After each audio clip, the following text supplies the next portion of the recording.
Estamos ao vivo. Boa noite a todos que nos assistem agora, no dia 13 de março de 2024, e também para os que nos assistem no futuro. Sejam muito bem-vindos ao canal Genealogia para Iniciantes. Eu sou Rani Macedo, historiador e genealogista, e estou aqui ao lado das feras, o mestre Carlos Lemos, e a nossa genealogista internacional, que acabou de chegar do RootsTech, o maior evento de genealogia do mundo, Viviane Pompeu. E vamos esperar que os primeiros seguidores entrarem ao vivo aqui na nossa live, para que nós possamos, de fato, começar com os assuntos da noite. Deixa eu abrir aqui no meu celular também a live. Deixa eu abrir aqui no meu celular também a live. Vou baixar um pouquinho aqui. Boa noite, Clara Aguiar, boa noite, Franco Magalhães, Samuel Souza, sejam todos muito bem-vindos à nossa live, Francisco Genildo Silva, Jéssica Lopes, Williams Nascimento Rocha, boa noite a todos. Horácio Saboia, grande membro do canal, um grande apoiador aqui do Genealogia para Iniciantes, muito obrigado, Horácio, sejam todos muito bem-vindos. Gente, hoje nós vamos tratar de temas bem interessantes, né? Nós vamos falar um pouquinho sobre a RootsTech, que foi o maior evento de genealogia do mundo realizado nos Estados Unidos, Salt Lake City. A Viviane esteve lá presencialmente, fez palestras, participou intensivamente desse evento lá nos Estados Unidos. E nós vamos saber aqui a percepção dela, como foi a experiência dela, e também falar sobre as mudanças na lei de nacionalidade portuguesa pela via sefardita lá em Portugal, a visão aqui de 3 pessoas que trabalham com isso, não são advogados, mas são apenas 3 pessoas que acompanham esse processo da lei sefardita lá em Portugal, e vamos falar também sobre o mercado de trabalho para genealogistas no Brasil hoje. É um assunto extremamente importante, extremamente interessante, que vocês precisam saber também. Então vamos lá, primeiramente, boa noite, Carlos, seja bem-vindo mais uma vez ao nosso canal aqui, Genealogia para Iniciantes, vocês dois que já são de casa. Boa noite, pessoal, boa noite a todos e a todas, bom dia, boa tarde, porque muitos verão depois, né? É um prazer estarmos aqui mais uma vez, falando para vocês, trazendo algumas novidades. É um bate-papo, tá? A ideia é trocar aqui informações, escutar a todos, né? E vamos abordar alguns assuntos que vão realmente ser de grande interesse para muita gente que está aqui nos assistindo, né? E aqueles que nos assistirão também, tá? Então, boa noite, um prazer aí falar com vocês. Gente, antes de mais nada, vão deixando o like, viu? Deixe um like aqui na live, é extremamente importante para o crescimento do canal. Por favor, não assistam sem deixar o like, é rapidinho. E segurem as perguntas também, que nós vamos deixar para a segunda parte da live, tá bem? Segura, tem um pouquinho de paciência aí, que nós vamos responder todas as perguntas, tá bom? Viviane Pompeu, nossa genealogista internacional, acabou de chegar da RootsTech, lá nos Estados Unidos. Seja muito bem-vinda, querida, mais uma vez ao canal Genealogia para Iniciantes. E de cara, após o seu boa noite, eu já te pergunto, como foi a RootsTech? Eu queria que você falasse um pouco sobre a RootsTech, que evento é esse, como se dá a RootsTech, quem participa dele, os assuntos que são tratados lá e se tem novidades no Family Search, se você ouviu falar de alguma coisa por lá. Boa noite, seja bem-vinda. Boa noite a todos, boa noite, Rani, boa noite, Carlos. Obrigada aí de novo, né, pelo espaço aqui do seu canal. Bom, a primeira pergunta eu me faço até agora, na verdade, com uma outra entonação. O que foi a RootsTech, né? Rani, antes de mais nada, quando a gente está aqui desse lado e assiste para quem não sabe, né, a RootsTech é um evento de genealogia, né? Então é mundial.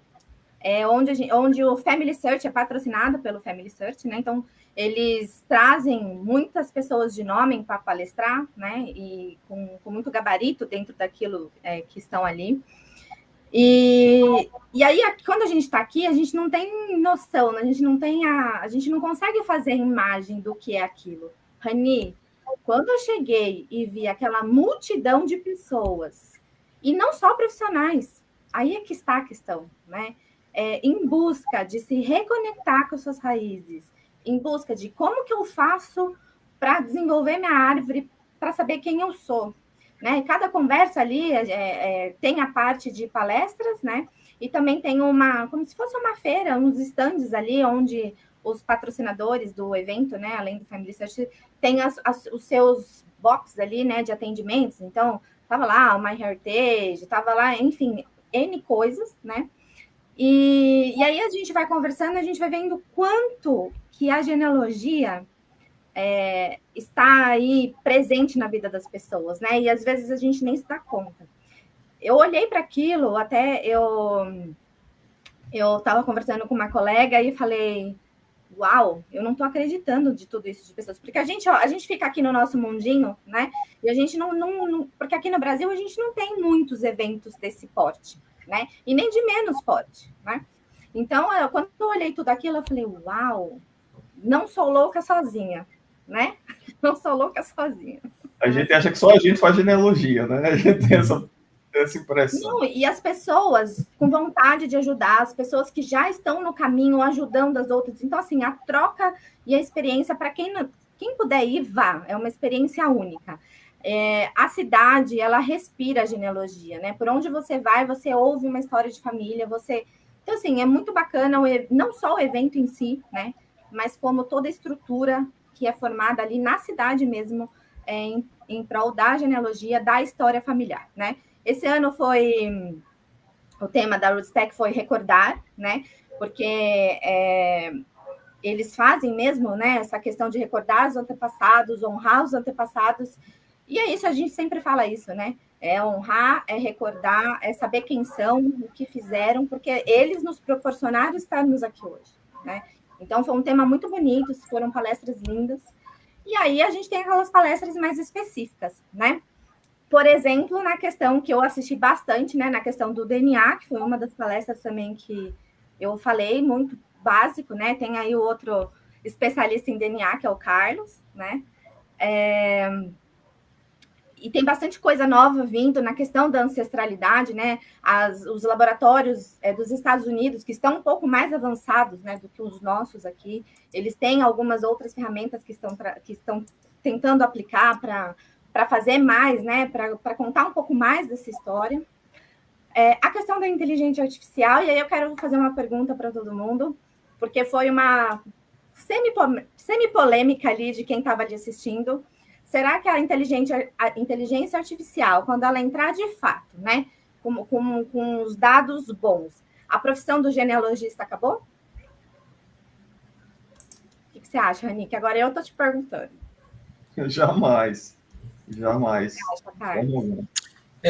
Na verdade, a genética, ela sempre será, junto com a inteligência artificial, ferramentas para nos ajudar na genealogia tradicional, né? São ferramentas.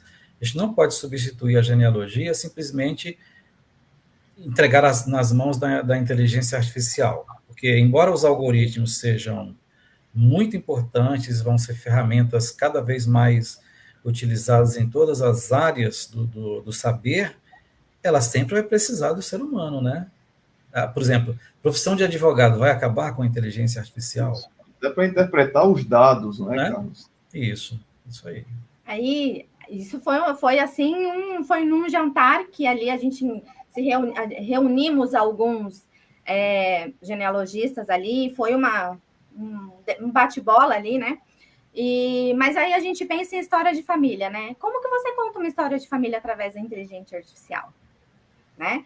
A gente não está falando de uma pesquisa para uma cidadania, preciso achar um documento X, nome e data, né? A gente está falando de contar uma história de família. Como que a gente conta uma história de família sem estar com o nosso coração ali, né? Então, assim, foi mais ou menos essa uma das conclusões que nós chegamos, mas fica aí a pergunta, né, para o público. Depois, se quiser ir lá no meu Instagram compartilhar as respostas, eu vou ficar muito feliz de ouvir o que vocês têm para falar.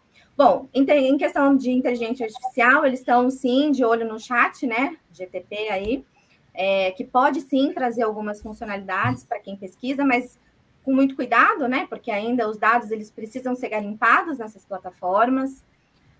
Metodologia de pesquisa, aqui no Brasil a gente é zero de metodologia de pesquisa para a genealogia, então a referência bibliográfica lá de fora, ela é bastante densa, né, então tem algumas coisas aparecendo aí também para serem testadas, para que ajude a gente aí nesse caminhar aí, né, da genealogia. O que mais? É que, assim, eram muitas palestras e a gente tinha que assistir algumas também, igual vocês aí de casa, né? Então, a gente deu prioridade para assistir as palestras que seriam ao vivo, que não seriam transmitidas, né? Eu, infelizmente, como eu cheguei na semana passada, eu ainda não consegui assistir todas, né? Mas já prometo aqui para vocês que eu vou fazer um apanhado aí das melhores palestras e com os meus apontamentos de cada dia. Mas, de maneira geral, Rani, eu saí de lá até, eu dei uma entrevista e me fizeram essa pergunta, né? Eu falei assim, e foi essa a minha resposta. Uau, eu não sou louca sozinha, né? Porque quando a gente fala de resgate familiar, fala, nossa, mas para que isso? Você já tem cidadania, você já tem isso, né? Parece que a gente é maluco, né? Vivi, quanto à estrutura lá do Family Search, que você viu, a biblioteca, você chegou aí lá? Eu dormi lá. Eu até mandei para meu marido assim, posso acampar aqui hoje? Rani, olha, eles têm, são 4 andares divididos por setores, né? Então, eles têm 2 andares bem grandes na questão dos Estados Unidos, da genealogia dos Estados Unidos, né? E depois ele tem um que é geral, né? Que pega a Europa, aí tem a parte do Brasil, enfim. É fantástico, é fantástico. Eles têm livros, todos os livros, todos. Pena que eu não fiquei mais tempo lá, porque eu queria consumir muito ali, né? Até postei algumas coisas no Instagram. Eles têm uma coisa que também eu filmei e tive a oportunidade de ter um guia, vamos dizer assim, falando, né? Eles têm uma parte de resgate de história familiar para fotos, para videocassete, para, sabe aqueles filmes antigos que virava assim, não é filme, né? Aquelas fotos que a gente eles têm como pegar esse negocinho, colocar numa máquina, eu tenho filmado a máquina rodando, e transformar isso num arquivo aí que a gente consegue guardar pela eternidade. Então, assim, é muito legal essa parte de resgate de histórias, fotos, enfim, eles têm muita coisa para ajudar aí a gente a guardar de uma maneira legal, né? Essa parte da nossa história, porque às vezes a gente deixa numa caixa, ou deixa num álbum, né? Então tem como preservar isso melhor. Eles têm, por exemplo, salas com vídeos, né? Com televisão, para você falar, você contar a sua história de família e já subir no Family Search. É muito legal. Então, eles preparam toda uma estrutura para você ir lá e contar a sua história. É muito legal, Rani. Eu acho que é um investimento. Na verdade, foi cada lugar que eu tive ali, eu queria parar e falar, eu quero falar um pouco mais sobre a minha história, eu quero conhecer um pouco mais a minha história, sabe? Por mais que as pessoas não estivessem com esse intuito ali, algumas, né? Não tinha como não se envolver em tudo aquilo. E eu acredito que não seja só por conta do evento, porque eles são isso, né? Os Mormons, eles respiram isso, né? Os antepassados, a valorização do passado, dos entes, né? Então, foi uma experiência, assim, até agora eu estou tentando um pouco digerir para entender esse misto de sentimentos que eu tive lá. Mas é uma coisa, você vai querer dormir lá o dia que você for, você vai me contar. Vou levar minha barraquinha, então. Já leve. Eu não levei, leve. Mas é isso. As pessoas acham que os antepassados morreram e acabou, mas eles estão muito presentes nas nossas vidas. Seja com seus ensinamentos, com seus exemplos de vida. Nós carregamos os genes deles nós precisamos saber o estilo de vida deles, até mesmo de quem morreram, é muito importante para a medicina, e também características psicológicas deles, nós carregamos sim, passam de gerações em gerações. Com Carlos, certeza, algum né? apontamento sobre inteligência artificial no uso Sim, da genealogia? sim. Antes, eu só queria complementar uma coisa.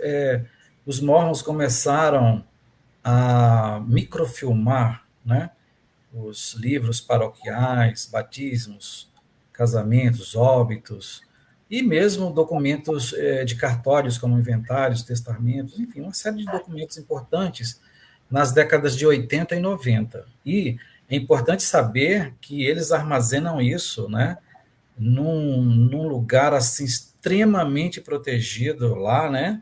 É um cofre, digamos assim, que é o cofre que guarda grande parte da história da humanidade. Está ali, né? E toda vez que eles digitalizam novos livros, novos documentos, eles guardam os originais lá, os microfilmes, né? Hoje, naquela época eram microfilmes que passavam naquelas máquinas, né, de Hoje não, já é tudo digital, é muito fácil, né? Colorido, em alta qualidade.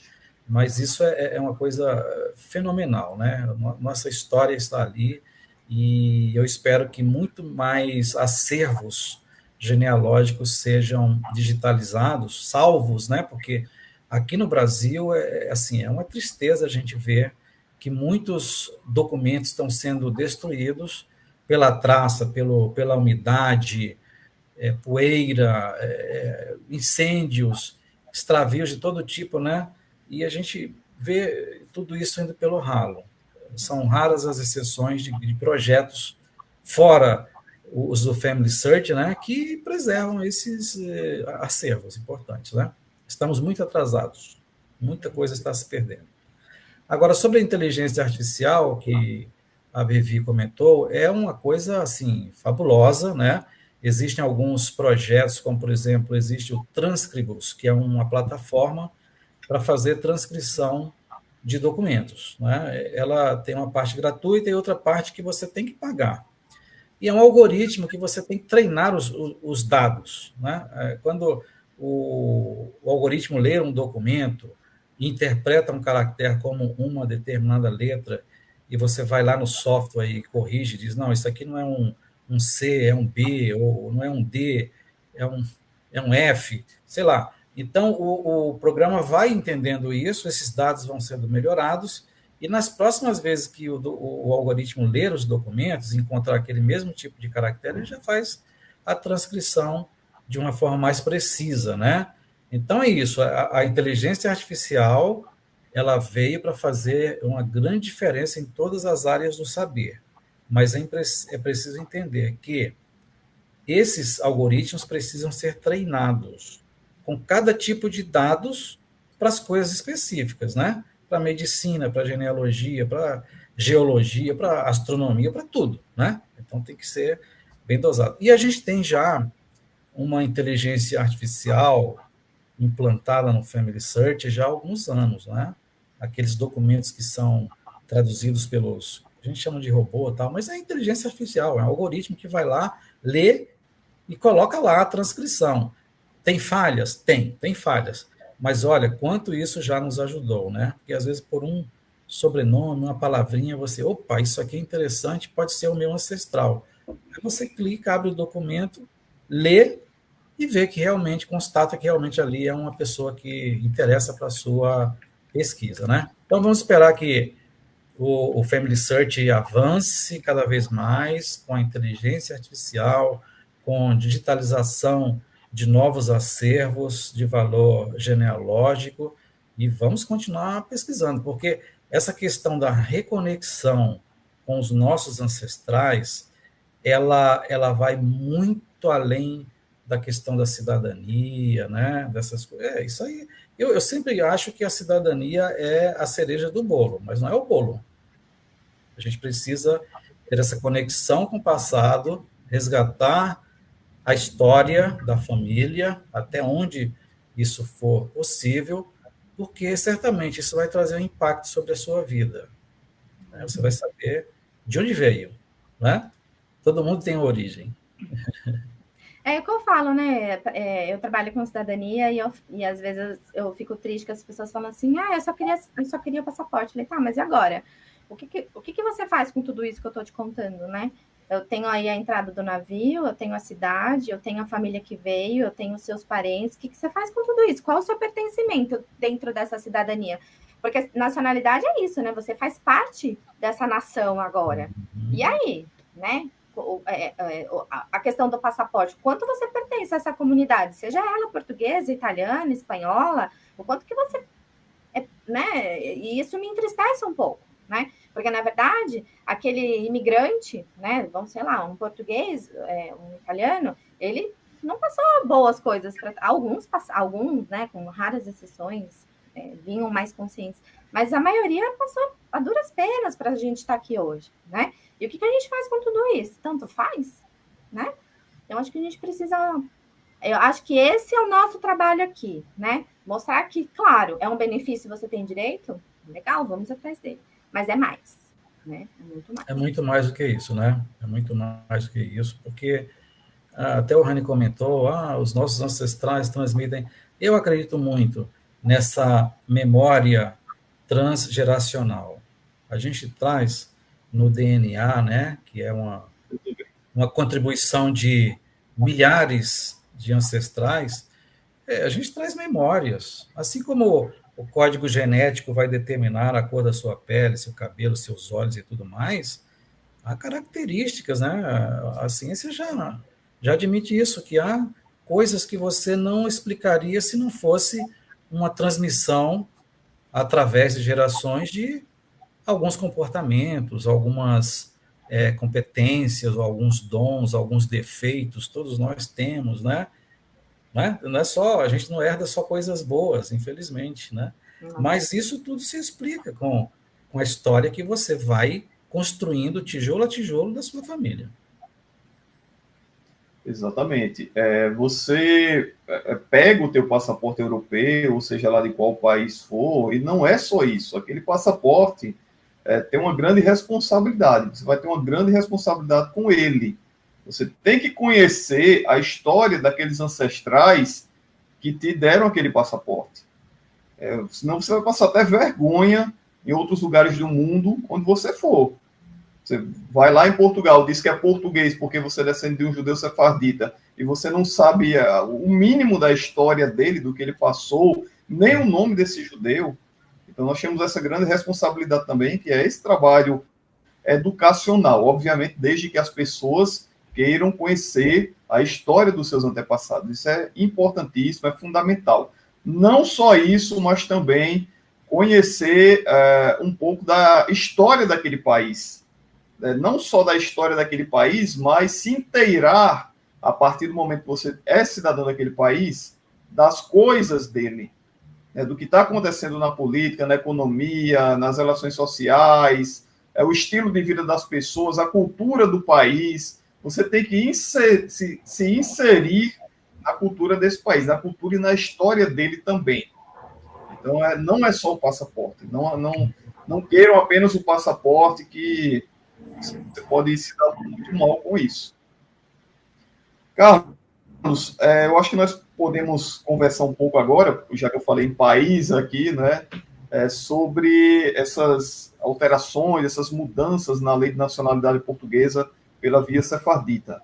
Nós tivemos agora, nesse ano, nos últimos meses, algumas votações significativas, alguns passos muito importantes que foram dados pelo governo português.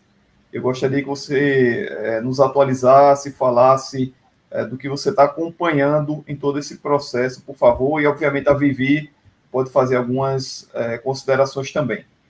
Ela que é uma pessoa que acompanha de perto também. Perfeito.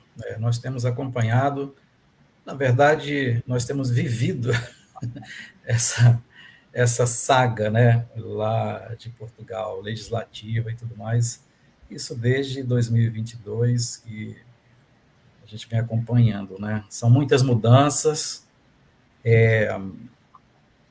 muitas ameaças de que vai acabar no dia 31 de dezembro de tal ano, né? Mas vamos ao que realmente interessa agora, sendo bem pragmático com relação ao que aconteceu ultimamente, né?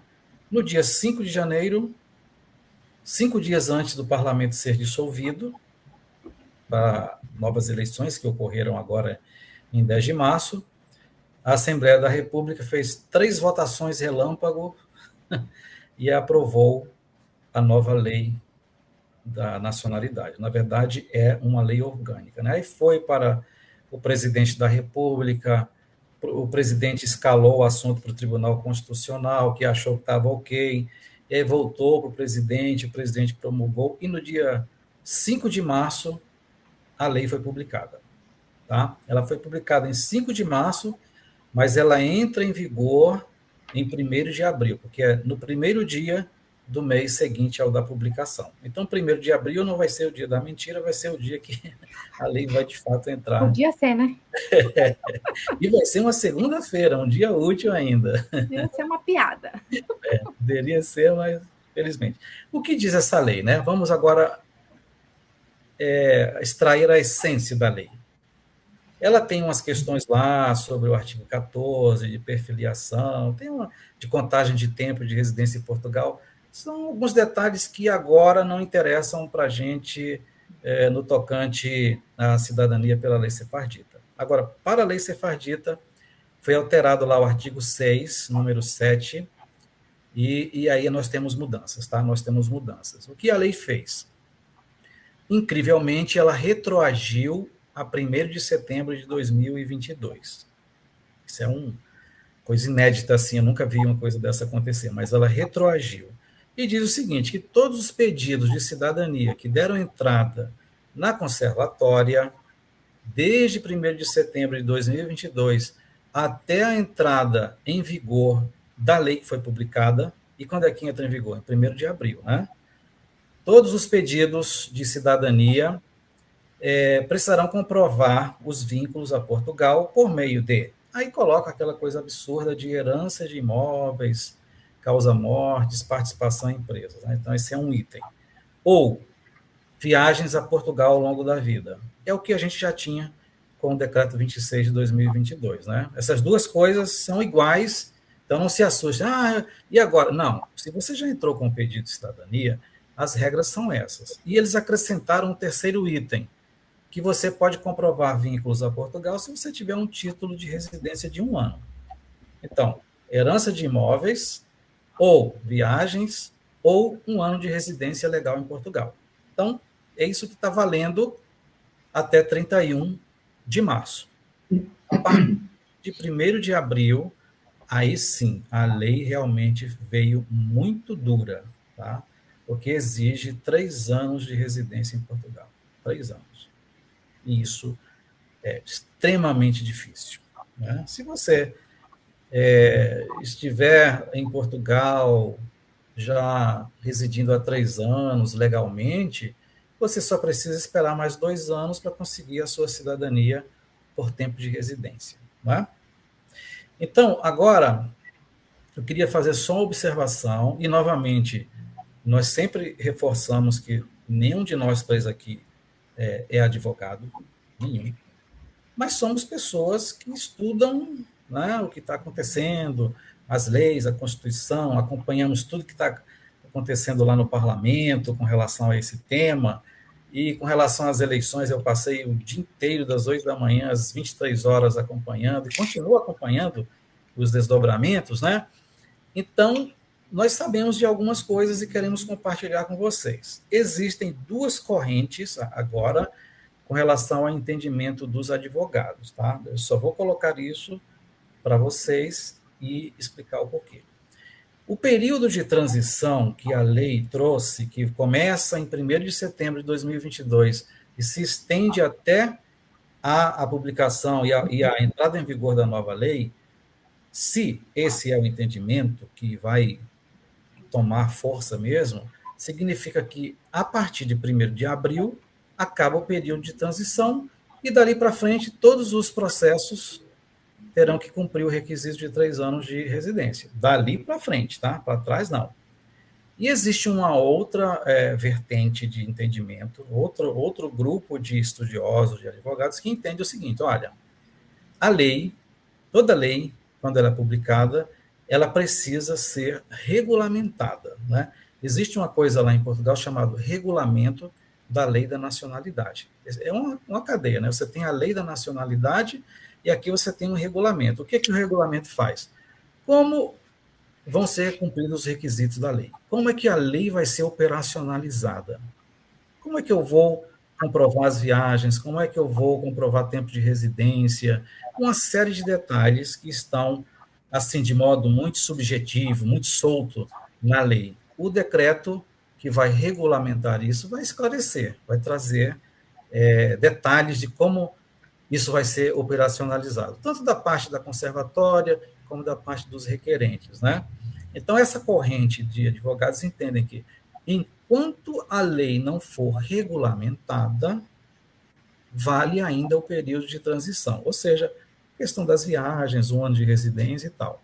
Né? Então, nós não somos advogados, mas nós entendemos que precisamos de mais um tempo para ver como esse tema vai se consolidar. Se vai realmente, né, cravar ali 1º de abril e dali para frente 3 anos de residência, ou se o entendimento vai ser de aceitar os requisitos atuais até que o novo decreto seja publicado.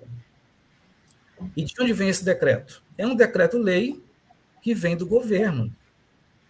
O governo vai ter que preparar um conselho de ministros, o primeiro-ministro vai assinar, vai mandar isso para o presidente vai ter que promulgar também, e ele pode vetar.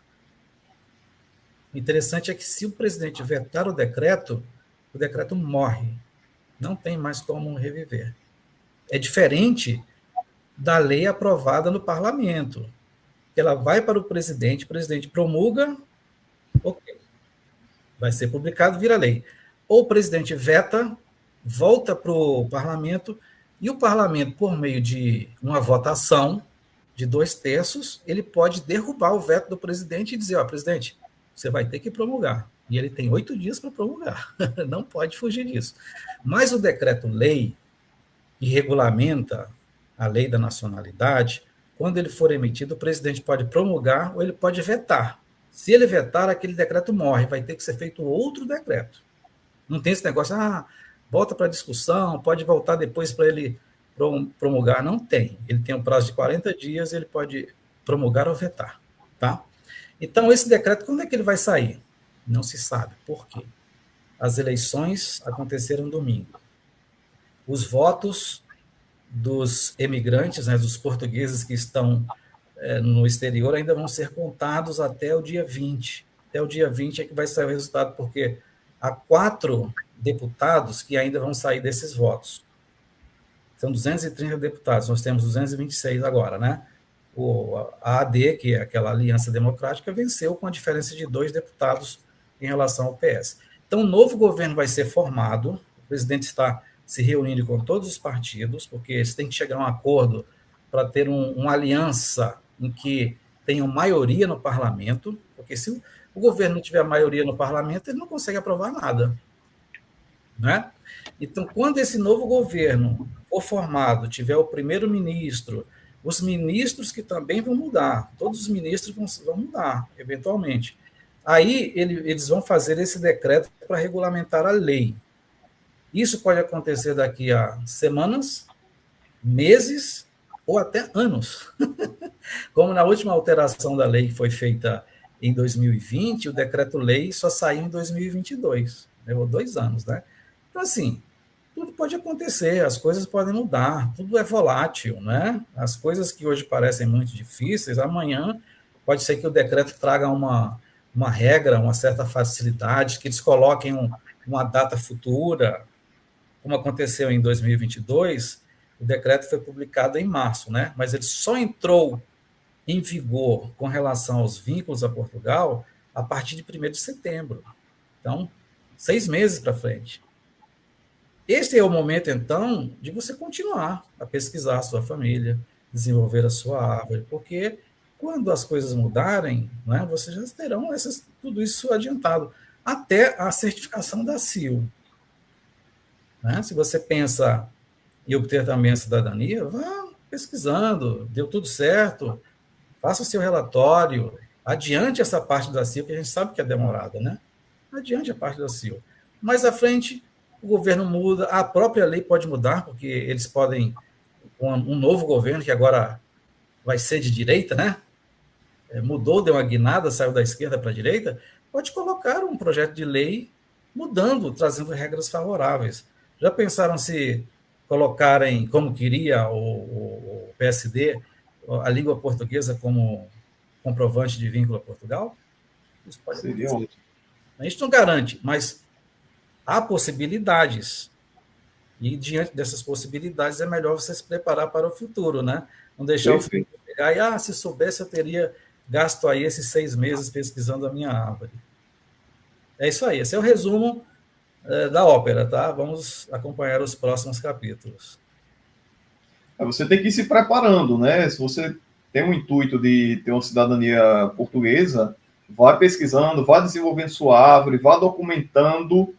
Na pior das hipóteses, o que pode acontecer, que não, na verdade, é a melhor das hipóteses que pode acontecer, é você ter uma árvore genealógica lá, montada, documentada. Isso aí é um legado que você vai deixar para sua família, para gerações futuras, é um legado para a sua vida. Então, de todo jeito, vale muito a pena você continuar desenvolvendo a sua árvore genealógica. Quem sabe até você ache outro ancestral que não seja português, mas que também possa te dar outro tipo, outra cidadania europeia, né? Então, pode acontecer também. Vivi, algum comentário sobre essas mudanças, sobre essas alterações na lei? Rani, o Carlos trouxe pontos importantes, e aí eu vou nessa linha da primeira leva dos advogados, né? Eu, Viviane, como espectadora, não como a especialista no assunto, tá? Porque o que aconteceu quando mudou a lei dos netos, né? Para quem lembra, já estava valendo antes da regulamentação, né? Então, por isso que tem essas duas correntes. Talvez, será que na prática, porque no papel, ok, é bonito o discurso, né? Vai valer. Mas na prática, como estava acontecendo, já estava acontecendo diferente do que diz, né? E aí, na questão do Sefardita, me preocupa um pouco, porque foi tudo muito apressado, né? Foi tudo muito corriqueiro ali. O presidente jogou uma bomba, voltou a bomba, assinou, fechou na caixinha e falou, tô, né? Então, assim, eu sempre, todos os clientes que estão me procurando, eu tô falando, pessoal, não vamos esperar, não vamos esperar. Se a gente ganhar esse tempo da transição, da segunda, legal, muita gente vai aproveitar esse período de transição.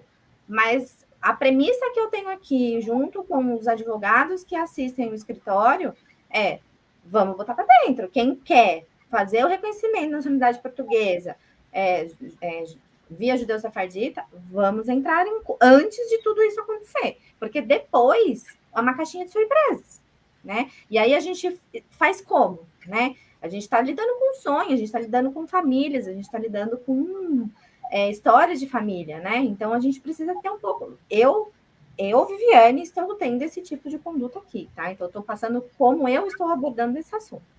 Mas de fato o que vai ser, a gente tem que esperar, como o Carlos falou, para ver o que vai na prática acontecer. Eu estou curiosa para essa regulamentação, né? Porque até meses atrás o RN não sabia como ele ia regulamentar, não sabia como que eles iam julgar esses processos. E agora, estou curiosa para saber. Realmente, isso tudo pode trazer muitas surpresas, né? Eu fico pensando aqui. Essa regulamentação pode demorar, não é, Carlos? Pode demorar. Pode demorar. Eu fico pensando aqui no decreto 26 de 2022, que regulamentou, né, a mudança da lei de 2018 e 2020, traz essa questão dos netos aí que a Vivi falou, mas surpreendentemente o decreto incluiu a questão dos vínculos, que não está na lei da nacionalidade, a lei 37 de 81, né? É como se ele inovou, ele colocou uma coisa absurda. E todo mundo esperneou, mas está aí. E agora a lei retroage e ela sana a questão do decreto, né? Em tese. Então, fico pensando, será que a nova regulamentação ela pode trazer algumas surpresas como, por exemplo, qual a quantidade de viagens? Desde quando? Nos últimos quantos anos? Pode ser para frente, depois de dar entrada no pedido? Ou seja, há possibilidades diversas que o decreto, porque o decreto é um decreto-lei, não é um simples decreto como é aqui no Brasil, não é? Aqui no Brasil já existiu o diploma legal, né, o tipo de lei chamado decreto-lei. Hoje a gente tem só um decreto-lei 200 que foi recepcionado pela Constituição de 88. Mas em Portugal, o parlamento deu ao governo a prerrogativa de legislar sobre alguns temas. Então, o decreto-lei, ele não é só um decreto, ele tem poderes. Ele tem a mesma estatura de uma lei emanada lá do parlamento, né? Em alguns temas que são delegados ao governo. Então, o governo pode muito bem decidir se mudar, né? Assim, mudou o governo, mudar nas cabeças. Existe uma tendência de ser mais assim, serem mais equilibrados, mais justos. Não, pode ser que o decreto traga algumas regrinhas que, no final das contas, vão beneficiar a muita gente. Mas isso tudo são possibilidades, né? A gente está só jogando assim ao ar o que pode acontecer. Garantir, ninguém tem como garantir nada. E a única coisa certa que nós temos hoje é que a lei entra em vigor em 1º de abril. E ela disse que a partir da entrada em vigor são 3 anos de residência. É isso que ela diz. Se o decreto vai trazer um novo entendimento, um período de transição mais longo e reconhecer que todos que derem entrada até a entrada da publicação do decreto de regulamentação, e todo mundo ali pode cumprir os requisitos atuais, vai ser ótimo, mas isso nenhum de nós, nenhum advogado, nenhum jurista, ninguém pode garantir no momento, né? Temos que esperar um pouco mais, amadurecer, ver quais serão os entendimentos, uma eventual publicação de uma regulamentação, mas aí não seja tomado de surpresa, né? Continue a sua pesquisa, porque o tempo passa, e o tempo que você passa parado ou parada, sem pesquisar, avançar, sem conectar a um judeu sefardita, ou sem achar outro ancestral que possa te dar aí a possibilidade de uma cidadania, esse tempo não se recupera. Você perdeu 6 meses, perdeu 1 ano, perdeu. Tempo não se recupera. Né? Tempo para a gente, é finito e é um recurso escasso. A gente nasce com um cronômetro em contagem regressiva. Então, aproveite o seu tempo. Exatamente. Bem, eu acho que a gente pode ingressar agora no terceiro tema da nossa live de hoje, já para abrir para as perguntas para vocês, que é o mercado de trabalho para genealogistas. Como é que se trabalha com a genealogia hoje no Brasil? Eu até gravei um vídeo há pouco tempo agora aqui no Genealogia para Iniciantes, falando da quantidade de mensagens que eu recebo todos os dias de pessoas perguntando por pesquisadores, querendo que eu indique pesquisadores, que eu indique genealogistas, para os mais diversos fins, seja para a cidadania europeia, seja para pesquisas avulsas de documentos, seja para desenvolver árvores genealógicas por mera curiosidade sobre a história familiar. Então, gente, eu estou muito impressionado com isso, com a quantidade de pessoas, como esse mercado de genealogia cresceu hoje no Brasil. A carência desse mercado, como os profissionais hoje não estão dando conta dessa enorme demanda. E é algo que está aumentando o tempo todo no Brasil, né? Cada vez mais pessoas procuram esse tipo de profissional, estão cada vez mais escassos. Eu fico muito angustiado, assim, muito triste, porque as pessoas me pedem indicações e muitas vezes eu não tenho mais quem indicar. Os colegas que eu indico já estão muito cheios, com as agendas muito cheias de trabalho. E eu fico muito angustiado quando alguém vem a mim e eu não consigo ajudá-lo. Para isso existe o canal Genealogia para Iniciantes. Então, a gente vai falar um pouco sobre isso, sobre esse mercado de trabalho, né? Como é que os dois aí estão vendo também, a Vivi, o Carlos, as perspectivas desse mercado. Eu já adianto que é um mercado que, devido à escassez de profissionais, é um mercado que remunera bem, né? Você pode se tornar um profissional da genealogia, você pode trabalhar com isso, e o melhor de tudo, você pode trabalhar no conforto da sua casa, nas suas horas vagas, ter em princípio, essa renda extra que pode se tornar também a sua renda principal, a sua profissão principal. Pelo menos em termos de renda, já se tornou a minha renda principal há muito tempo já. Eu acho que muita gente pode passar por isso. A genealogia pode ajudar muitas pessoas nesse sentido também, nesse sentido profissional. A gente sabe que tem muitas pessoas no Brasil hoje que estão insatisfeitas com seus salários. Eu acredito que a maioria dos trabalhadores brasileiros, não é mesmo? Insatisfeitos com o clima de trabalho, com o seu patrão. Então, a genealogia também te oferece essa oportunidade de trabalho, caso você queira se profissionalizar, ok? Então, Viviane, primeiramente, o que você está vendo aí desse mercado de trabalho para genealogistas, você que trabalha nessa área há muito tempo? E fala um pouco também sobre a sua profissão, a sua experiência com a genealogia. Rani, eu quero fazer uma brincadeira, mas que é um fato, né? Você fala, que está insatisfeito com o seu patrão, mas você terá um patrão que é o seu cliente, então vamos. Ele também é bem exigente, né? Depois eu quero falar um pouquinho, eu vou comentar um pouquinho, né? Algumas pesquisas que eu fiz e também dos tipos de pesquisadores ou genealogistas, porque pesquisador é uma coisa e genealogista é outra coisa, né? E também dos tipos de clientes, né, Rani? Porque é um desabafo aí também para nós, né? Mas vamos por partes. Bom, eu fiz uma pesquisa no Google Trends para entender qual era a procura das pessoas, né? Pela genealogia, por árvore genealógica, história familiar, curso de genealogia. Para minha surpresa, no último ano, os termos cresceram 35%. Né? Então, eu fiz uma pesquisa rápida, né, do termo genealogia e árvore genealógica, e aí a árvore genealógica é 2 vezes maior que as pessoas buscam do que genealogia. Né? Então, eu já fiquei feliz, porque a árvore genealógica, não necessariamente a gente liga aí à cidadania. Né? Sim.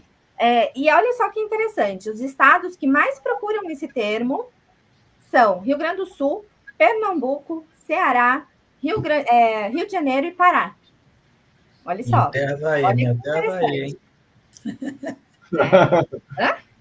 Minha terra está aí. Então, em compensação, história de família foi irrelevante. As pessoas não procuram qualquer coisa sobre história de família. Olha só. Né? E aí a gente consegue tirar algumas conclusões. Né? Uma curiosidade para quem quer saber, porque aí a gente vai vendo, né? Uma curiosidade de genealogia que mais pesquisaram nesse último ano foi a árvore genealógica da Rainha Charlotte. Olha, eu achei curioso, eu não tive tempo ainda de eu entrar na árvore. Se o Carlos souber, o Rani, Carlota Joaquina era o que da Princesa Isabel? Essa é a pergunta que foi as 2 perguntas sobre genealogia que mais fizeram no último ano. Olha que curioso, né? Assim, isso joga. Mas agora falando um pouquinho da questão profissional, eu acho que, como muitos aqui, eu também comecei pesquisando a minha história de família, né? E aí paguei alguns profissionais, levei calote, né? Fui enganada também, não pesquisou. E aí eu falei, não, vou aprender a fazer isso aí, porque eu quero, primeiro, né, conhecer um pouco mais das minhas origens e quero, na época eu queria saber em relação à minha cidadania italiana, né? E aí comecei a fazer cursos, né? A primeira vez que eu entrei na Rootstech, eu consumi todos os vídeos, né? Porque tem muita coisa que ensina lá, muita gente boa ensinando lá, então é a dica que eu dou, e eles deixam gravados os vídeos de vários anos, então você pode voltar 3, 4 anos, tem metodologia, tem como pesquisar, tem tudo lá, é muito bom. Tem o canal do Rani, né, que eu também, antes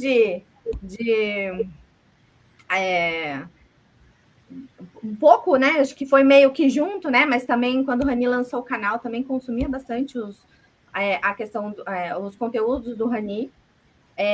Claro, eu tive treinamentos, enfim, aí é uma outra parte, mas fui me aperfeiçoando nessa questão da pesquisa e criando uma metodologia minha, né? Porque eu tenho um jeito de pesquisar, o Rani tem um jeito de pesquisar, o Carlos tem outro jeito de pesquisar. E é isso que é importante, né? A gente não tem igual... A gente não tem uma academia que a gente consegue falar, é assim que pesquisa, né?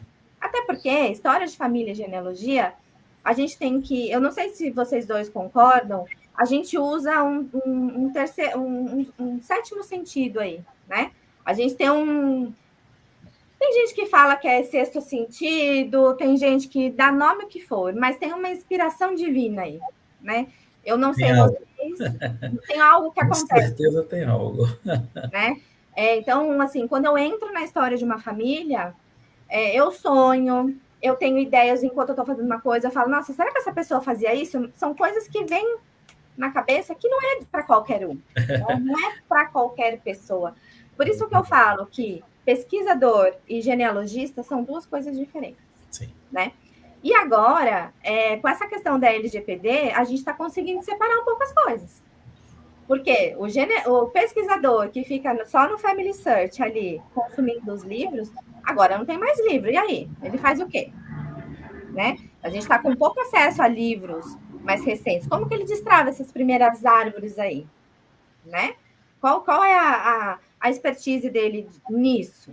Né? O genealogista não, ele já sabe outras fontes, ele já sabe, bom, por aqui esse caminho não dá, então vamos pegar um outro caminho aqui. Ele já tem traçado outras estratégias. Não sei se vocês concordam com isso, mas esse é o meu modo de ver o mundo da genealogia hoje. E quero aqui também deixar um alerta para tomar cuidado com quem você contrata, né? Porque eu recebo muita gente aqui, e claro, né? Às vezes, quando eu falo, fulano, ciclano, a gente tem que ver sempre os dois lados, porque existem vários tipos de clientes, né? Então, tem aquele cliente que, e agora falando um pouco de nós, que quando contrata um genealogista, acha que o nosso Google a gente vai jogar lá e vai aparecer a árvore genealógica completa. A gente vai imprimir e vai entregar para o cliente. Não é assim. A gente tem uma varinha de condão.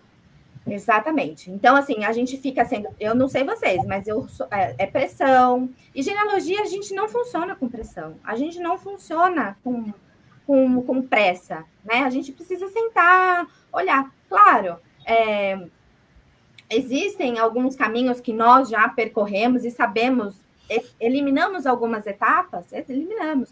Mas a forma de pesquisa, né, é a mesma que vocês teriam aí. A gente pula algumas etapas por experiência, né, por expertise e por estar sempre em desenvolvimento dentro daquilo, da nossa metodologia. A gente troca bastante, isso que eu acho mais legal entre nós, né, e entre um grupo também que nós temos, a gente troca as informações, porque a genealogia a gente não faz sozinho, né. Então, não adianta falar, eu vou abrir uma empresa, eu vou fazer genealogia sozinho, porque não sei... Gente, não vai. Não vai conseguir fazer genealogia do Paraná, do Rio Grande do Sul, do Ceará, não vai. Não vai. Porque cada lugar é diferente, né? Então, assim, o mercado hoje, eu sinto que a gente precisa... Eu estou buscando profissionais para me ajudar aqui na equipe e eu não estou encontrando, Rani. Eu não estou encontrando, né? Eu sei que já tem uma pessoa aqui que trabalha comigo, que está aqui, que eu já vi o nome correr, mas eu não encontro, porque tem que ter, além de força de vontade, de paciência, porque genealogia a gente precisa sentar horas, percorrer livros e às vezes não encontrar nada. Você está disposto a passar por isso? É frustrante, mas isso tem que ser o gás, o próximo, né? Senão a gente fala, não quero mais, parei, né? E vai acontecer várias vezes, não é, meninos? Não é? Com certeza. Então, assim... o mercado vem crescendo, eu, por exemplo, estou contratando, né? Tem uma demanda, mas eu não acho pessoas que tenham esse outro sentido. Eu acho que falta isso. Mas isso é treino. Isso é treino. Como você tem uma música que fala, é caminhando que você faz o caminho, né? Então, acho que quando você está no caminho, você vai desenvolvendo, porque eu não tinha. Eu fui desenvolvendo ao longo do caminho. E eu acho que isso que é importante, né? Então, assim, o mercado está precisando, e não é só para sefardita, né? Às vezes a gente foca muito na linhagem sefardita, não é. É para N coisas, seja nacionalidade, seja história de família. A questão da história de família vem crescendo muito, né? Hoje a gente já fui também contratada para fazer eventos de história de família, né? As pessoas que fazem aniversário, por exemplo, de 100 anos e querem contar a sua história de família, né? Então, assim, existem outras coisas ligadas à genealogia que a gente pode aplicar sem ser cidadania, né? E é um mercado que vem crescendo. Isso eu fico muito feliz de saber que as pessoas querem mesmo resgatar isso. Agora, profissional, Rani, é o que você comentou no começo. Tá bem difícil achar. Eu acho que falta no Brasil um curso, uma academia, né, que consiga não regulamentar, não sei, né? Eu gostaria que fosse regulamentado como profissão, que a gente tivesse, sim. Eu gostaria de verdade, porque acho que a gente consegue ali separar um pouquinho as pessoas, né? Em questão dos golpes, enfim. Mas eu acho que falta um pouquinho, culturalmente, do Brasil, dessa questão da genealogia. Perfeito. Muito bom, viu, Viviane? Perfeito. É isso mesmo. Eu gostaria de fazer alguns comentários, assim, mais na linha dos perfis daquelas pessoas que podem se encaixar nesse ramo da genealogia. Como genealogista, como pesquisador, né? Pesquisadora, algumas coisas são necessárias e a Vivi já colocou aí vários aspectos interessantes, né? A primeira é o seguinte: você tem que ter sido picado ou picada pela mosca azul, porque não tem cura. Quando você é picado pela mosca da genealogia, ao pesquisar a sua família, você nunca vai parar. Nunca. Nunca estará satisfeito de ter parado lá sua árvore, lá no trisavô, e não sabe de nada mais ali. Então, essa curiosidade de descobrir o seu passado, de descobrir informações sobre os seus ancestrais, é o primeiro ponto, né? A paciência, como a Vivi falou, também é fundamental, porque genealogia e pressa não combinam, né? Evidentemente, há situações em que nós três aqui trabalhamos 7 dias por semana, trabalhamos à noite, às vezes madrugada, para entregar o serviço no prazo, para que o cliente não perca o prazo, como agora, né? Alguns ainda terão que entrar com o processo na conservatória em março e relatório na Então, essa curiosidade, a paciência, e uma coisa importante que eu percebi durante esse trabalho é você tem que estar disposta a conversar com as pessoas, com seus clientes, porque cada pessoa que chega é uma história, é uma expectativa, é uma ansiedade e que você precisa gerenciar isso, né? Porque se você ficar ansioso, estressado ou estressada, você não vai conseguir gerenciar a expectativa do cliente, né? Ou da cliente. Acontece muito. A pessoa chega nervosa, tal, eu converso meia hora, uma hora com a pessoa, explico tudo direitinho, quantas vezes quiser, até a pessoa se acalmar e entender o que é preciso, em que situação nós estamos, né? Então, são algumas características, essa curiosidade, a paciência, o trato com as pessoas, né? E você vai ter a facilidade de trabalhar da sua casa, em qualquer lugar. Se você estiver lá no pico do Everest, com o Starlink lá do Elon Musk, mandando internet para o seu notebook, você vai trabalhar. Né? Você quer home office? Pronto, está aí. Genealogia. Né? Então, é uma coisa fantástica. E que no Brasil, a gente está num começo, como a Vivi falou nessas pesquisas, a gente está no começo.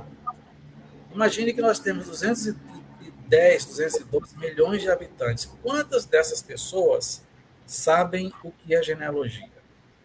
Quantas dessas pessoas pesquisam a sua árvore genealógica? Quantos genealogistas existem no mercado para atender essas 212 milhões de pessoas né, que na sua maioria esmagadora não sabem nem quem foram os trisavós, nem os bisavós. Eu, quando comecei a pesquisar, eu não sabia o nome dos meus avós. Então, eu fui descobrir o que são bisavós, trisavós, tetravós e pesquisar, né? Então, assim, é muito importante que você esteja ciente de que precisará ter essa dedicação e que você vai pegar prática à medida que for fazendo cada vez mais trabalhos, mais trabalhos, mais trabalhos, e vai conseguir produzir mais com menos desgaste. Mas isso, existe uma curva de aprendizado, né? Você vai ter que passar ali muitas horas pesquisando. E o melhor laboratório? Qual é o seu melhor laboratório? É a sua árvore genealógica. Lá você pode errar, né? Pode errar, e você conhece, você sabe, vai ter aquele feeling, né, de que, olha, é por aqui. Eu sonhei com minha bisavó dizendo qual era o ano, a data, porque eu procurava aí, sabe, ficava angustiado, até sonhei conversando com ela, uma pessoa que eu nunca vi. Então, assim, como minha esposa disse, que também é genealogista, ela tem dias que fala, olha, hoje o Wi-Fi não está funcionando, não estou conseguindo me conectar com esses ancestrais. Eu tenho disso também, viu? E continua no outro dia, entendeu? E dá tudo certo. Quando conecta, fala, tá conectado aí no Wi-Fi, né? Tudo certo. Vamos em frente. Mas é uma profissão, assim, maravilhosa. É muito bom quando a gente tem retorno dos clientes, né? Dizendo, olha, que maravilha, eu estou muito feliz com o trabalho, estou muito contente em descobrir a história da minha família. Isso vale muito mais, né? Porque se você colocar a parte financeira como o seu primeiro objetivo em qualquer profissão, não vai te dar felicidade. A parte financeira ela tem que ser a resultante de um trabalho bem feito, que vai agregar valor para as pessoas, para as famílias. Aí você recebe e fica feliz. Né? Porque o dinheiro que você ganha de um trabalho que você não fez com coração, com dedicação, não traz felicidade. Vai trazer o recurso, né, material de você comprar alguma coisa, fazer alguma coisa na vida, mas a felicidade não vem daí. Tá? Então, isso é outra dica que eu dou. Não coloque como alvo, como sua meta principal, o retorno financeiro, porque aí você não vai fazer um trabalho bem feito, de retorno, e não vai te dar a felicidade que você procura, tá bom? Rani, posso só comentar uma coisa? Ontem eu fui num evento de cidadania italiana, e, na verdade, para falar sobre turismo de raiz, né? Muito, assim, choramos, né? Porque é muito bonito, né? E aí, no início, ela começa com isso, ela entrega uma mini árvore, ai, pena que não está aqui, eu queria mostrar para vocês, ela entrega uma mini árvore e fala, quero ver quantos de vocês conseguem escrever agora até os seus bisavós. A maioria não consegue. Pouquíssimos, né? Foi muito legal, foi muito legal. Aí ela brincava assim, você não vale. Mas assim, quanto é importante isso, né, Carlos, de não criar, porque às vezes a gente foca muito, a gente não, né, as pessoas focam muito no dinheiro, né, e é mais, né, é uma consequência tudo isso. Sim. Muito mais. Gente, nós vamos abrir para as perguntas agora de vocês, viu? Mandem as perguntas. Quem já fez pergunta no comecinho da live, manda novamente, por favor, que a partir de agora nós vamos respondê-las. Deixem seu like aqui, por favor, também ajuda muito o canal. E inscreva-se também no Genealogia para Iniciantes. Tá bom? Ative o sininho, aquelas coisas que vocês já sabem aí que ajudam demais o canal e valorizam muito o nosso trabalho. Ok, gente? Vamos para as perguntas. Mandem perguntas. Deixa eu ver se eu pego as mais antigas aqui.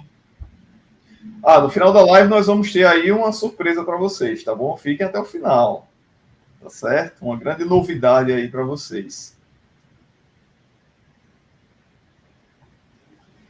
Deixa eu ir aqui para o comecinho da live.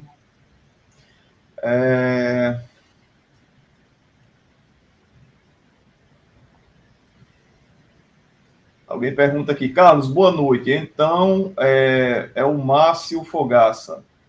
Então, para quem protocolou o pedido de cidadania na conservatória até 31/8/2022, está sob a lei anterior, correto?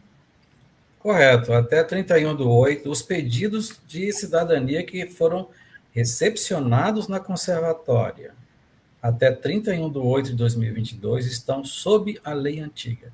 A única coisa que você precisa provar é que você é descendente de judeu sefardita, ou traduzindo o certificado da CIL, tá? Agora, os pedidos de cidadania que chegaram de 1º de setembro de 2022 até, salvo o melhor juízo, 31 de março de 2024, você terá que comprovar as viagens, ou um ano de residência em Portugal, ou herança de imóveis. A partir de 1º de abril, você terá que comprovar que é descendente de judeu sefardita e ter 3 anos de residência em Portugal, salvo se houver algum entendimento futuramente diferente disso, que nós torcemos que aconteça. Vivi, a Daisa Rocha pergunta: gostaria de saber sobre os sefarditas de Minas Gerais. Alguém sabe me dizer? Eu gostaria de fazer uma pequena introdução aqui, que as pessoas acham que os judeus sefarditas viveram em determinados estados e você tem que se ligar a eles. E nem sempre é assim. Por exemplo, um judeu sefardita que viveu lá em Minas Gerais pode ter descendentes no Brasil inteiro. Então, você pode ser descendente dele. Então, não foque especificamente num judeu sefardita que viveu lá naquele seu estado. Tá bom? Vivi, o que é que você fala aí sobre os descendentes e judeus sefarditas de Minas Gerais? Rani, são dois... quando a gente trabalha com as famílias de Minas Gerais, são 2 judeus ali que eu vou falar aqui. Claro, existem outros, mas são 2 que eu costumo achar mais em muitas famílias ali da região, que é Antônio Bicudo e Sebastião de Freitas, né? São os 2 que eu mais localizo ali. Não sei se o Carlos tem algum outro que... Mas eu viro e mexo a debaco. São os 2 mais frequentes. Muito na raro. Região de Minas. Minas é Bicudo e Sebastião. Eles migraram, né? São judeus, né? São judeus paulistas cujos descendentes migraram para lá. Minas foi, digamos, colonizada por São Paulo, né? E também, em parte, pelo Rio de Janeiro, então não tem jeito. Agora, aqueles que estão mais ali com famílias antigas do Rio de Janeiro, Espírito Santo, podem chegar a Isabel de Carvalho Peixoto, por exemplo, que é outra, né, bem certificada também, né? Aproveitando o gancho aí, bom, eu acho que já houve perguntas aí sobre sobrenomes, né, que a gente sempre costuma conversar um pouquinho sobre sempre isso, tem, né? As pessoas perguntaram ao Rani aí sobre determinadas famílias e tal.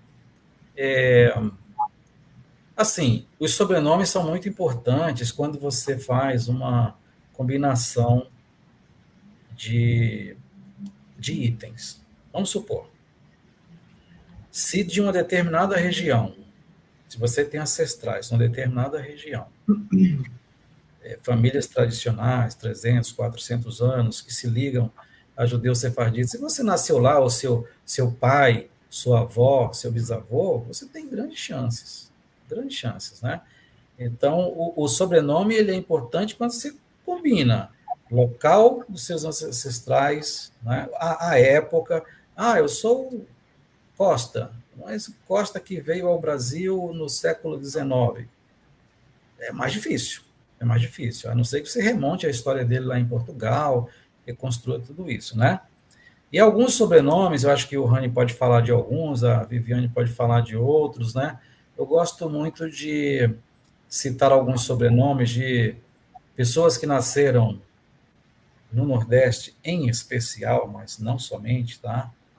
Dos sobrenomes Albuquerque, Cavalcante, Holanda, Vanderlei, Acioli, Lins, Barros Pimentel, Vasconcelos, Marinho Falcão, Cordeiro. Há muitos outros. Todos esses nomes de pessoas que nasceram em Pernambuco, Alagoas, Sergipe, Bahia, Rio Grande do Norte, Paraíba, Ceará, Maranhão, é muito provável que você chegue, por exemplo, a Brites Mendes de Vasconcelos e a Branca Dias. São os mais que eu consigo encontrar mais clientes com esses sobrenomes, chegando a essas duas judias que deixaram uma história fantástica lá. O Rani e a Vivi certamente têm outros sobrenomes que levam a outros sefarditas e podem compartilhar com vocês também. Rani, eu queria aproveitar o gancho aí do Carlos, antes de falar alguns sobrenomes, é que a gente tem esse mito, né? Ah, meu sobrenome é Costa e estava na lista do site tal que ele é judeu, que ele é judeu sefardita, né? Até teve uma palestra na Woodstack do Tadoni, em que ele falou, não, o Costa não é um sobrenome judeu sefardita, né? Ele é descendente, né? Então ele... Porque a gente vê na internet a lista de judeus sefarditas, aí tem lá Costa, tem lá, né, Coelho, aí você fala... Aí não são, né? Então, o que eu queria que as pessoas entendessem também é que quando a gente faz uma análise de sobrenome, não é que esse sobrenome é sefardita, é que a gente sabe que famílias com esses sobrenomes combinados daquela região, por a nossa experiência de pesquisar muitas árvores, a gente sabe aonde isso vai dar voltando lá para 1500, né? Então, não é que esse sobrenome... Tanto é que ele aparece em 2, 3 gerações, provavelmente, depois ele já troca, ele já é outro lá. Sim, sim. Né? Então, às vezes fala, meu sobrenome é Coelho, eu vi no site tal, que tem judeu, eu quero que você pesquise. Eu falo, gente, não é assim, né? E outra coisa, às vezes tem 2 famílias com os mesmos sobrenomes na mesma região e que elas não são parentes. Uhum. Né? Então, assim, cada história, acho que foi o Carlos que falou, cada história é única, né? Cada família é única. Né? Tem a questão do brasão também, né? Ah, porque eu tenho o brasão lá dos Oliveira. Mas a sua família é a família que tem direito a esse brasão? Não é todos os famílias Oliveiras que são, né? Que foram ali contemplada com aquele, né? Que é lindo, né? Aquele brasão. Então, assim, vamos com um pouco de calma, né? Quando a gente fala de sobrenomes. E é isso que eu queria falar, Rani, porque eu acho que vocês também... Ah, meu sobrenome é tal, eu vi na lista que é judeu sefardita. E não é assim que funciona. Porque às vezes a gente explica, fala, a gente não quer pesquisar. Eu já ouvi isso. É porque você não quer pesquisar, porque eu já vi no site que é judeu sefardita. Né? Então, a gente precisa ter um pouco de calma. E outra coisa interessante também, todos os dias as pessoas me perguntam, né, sobre meu sobrenome sobrenome de judeu sefardita, meu sobrenome é sobrenome italiano, meu sobrenome é sobrenome alemão. É extremamente difícil de responder essa pergunta. É outra coisa importante. Na sua árvore genealógica não vai ter apenas seus 2 ou 3 sobrenomes, não. Vai ter centenas de sobrenomes. E um desses sobrenomes, ou alguns desses sobrenomes, podem te levar a determinados ancestrais. Dentre eles, judeus sefarditas, alemães, italianos. Por isso, eu sempre respondo a mesma coisa para as pessoas que me perguntam sobre sobrenomes. Desenvolva a sua árvore genealógica.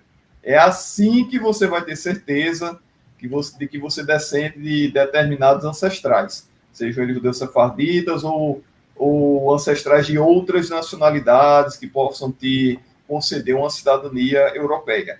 Tem que desenvolver a árvore genealógica. Achou o ancestral que você busca, vai documentar essa árvore posteriormente. Então, não foque apenas nos seus sobrenomes, e sim no desenvolvimento da sua árvore e nos sobrenomes da sua árvore genealógica. Isso é muito importante também.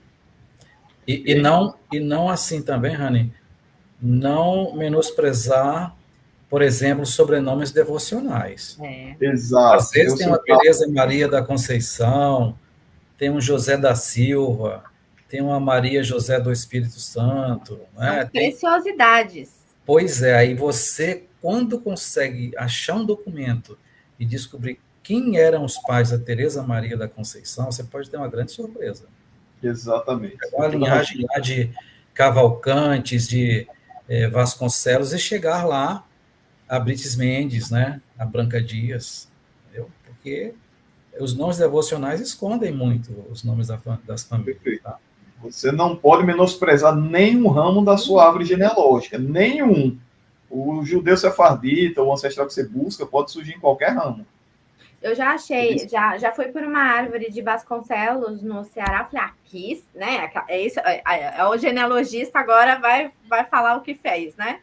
Não, aqui eu acho que vai. E vai, nada. Aí tinha um nome devocional ali, eu falei, tá, deixa eu ver aqui. E foi ali, destravei mais um. Foi. Então, assim, é normal, né? A gente sabe que os Vasconcelos na região tal, lá, mas às vezes não é seu direto. Mas não é. Né? Então aí me fez lembrar esse caso aí, que eu fiquei batendo nos Vasconcelos. Aí quando eu olhei para uma Maria da Conceição, foi. Lá vai, né? Lá vai. A árvore está prontinha lá, 500 anos. Isso aconteceu comigo também, é interessante. Tem uma pergunta aqui, Rani, tem uma pergunta aqui do André Cardoso. É uma pergunta que ele fez aqui, que a gente pode aproveitar. Diz assim, mas e as pessoas que não possuem estes vínculos, tempo de residência de 3 anos, e gastaram dinheiro com advogados para dar entrada aos seus processos? Serão prejudicadas pela retroatividade da lei? Veja, essa questão dos 3 anos é somente a partir de 1º de abril. Tá? Se você deu entrada desde 1º de setembro de 2022 até 31 de março de 2024, valem aquelas questões, aquelas regras lá, né? De viagens ou herança de imóveis em Portugal, que quase ninguém tem. Não achei nenhum caso ainda de alguém que tenha uma herança, mas viagens, e agora acrescentou-se a questão de 1 ano de residência, se você comprovar. Então, assim, se você deu entrada de 1º de setembro de 2022 até 31 de março de 2024, nada mudou para você. Você não precisa comprovar 3 anos, não, tá? Isso aí. Rani, posso fazer uma intervenção? O Franco Magalhães fala assim, quero ver a inteligência artificial decifrar as palavras escritas antigas. Eu também quero ver a inteligência artificial fazer curso de paleografia aí. Excelente intervenção dele aí. Excelente. Eu tenho uns documentos, por exemplo, de uns ancestrais meus, lá da zona da Mata Norte de Pernambuco, que eu fiquei anos para aprender o padrão paleográfico. Parecem sânscritos. Não tem nada assim que você possa dizer, não, isso aqui é um S, isso aqui é um L. É extremamente difícil. As letras são aquelas letras deitadas, né, em ondas, e eu acho que nesse caso vai ser muito difícil algum algoritmo conseguir transcrever. Acho muito difícil. Também acho. A Reflexão e Inspiração é uma conta aqui no YouTube, nome muito bonito. Diz que pergunta, como faço para trabalhar com genealogia? Faço pesquisas já há algum tempo e tenho muita paciência para esse trabalho. Você tem que se profissionalizar, eu acho que você tem que mostrar o seu trabalho, divulgar seu trabalho através das redes sociais, criar uma conta no Instagram e se aprimorar cada vez mais, né, nessa profissão. Vocês falam para quem quer se tornar um profissional. Eu vi aqui uma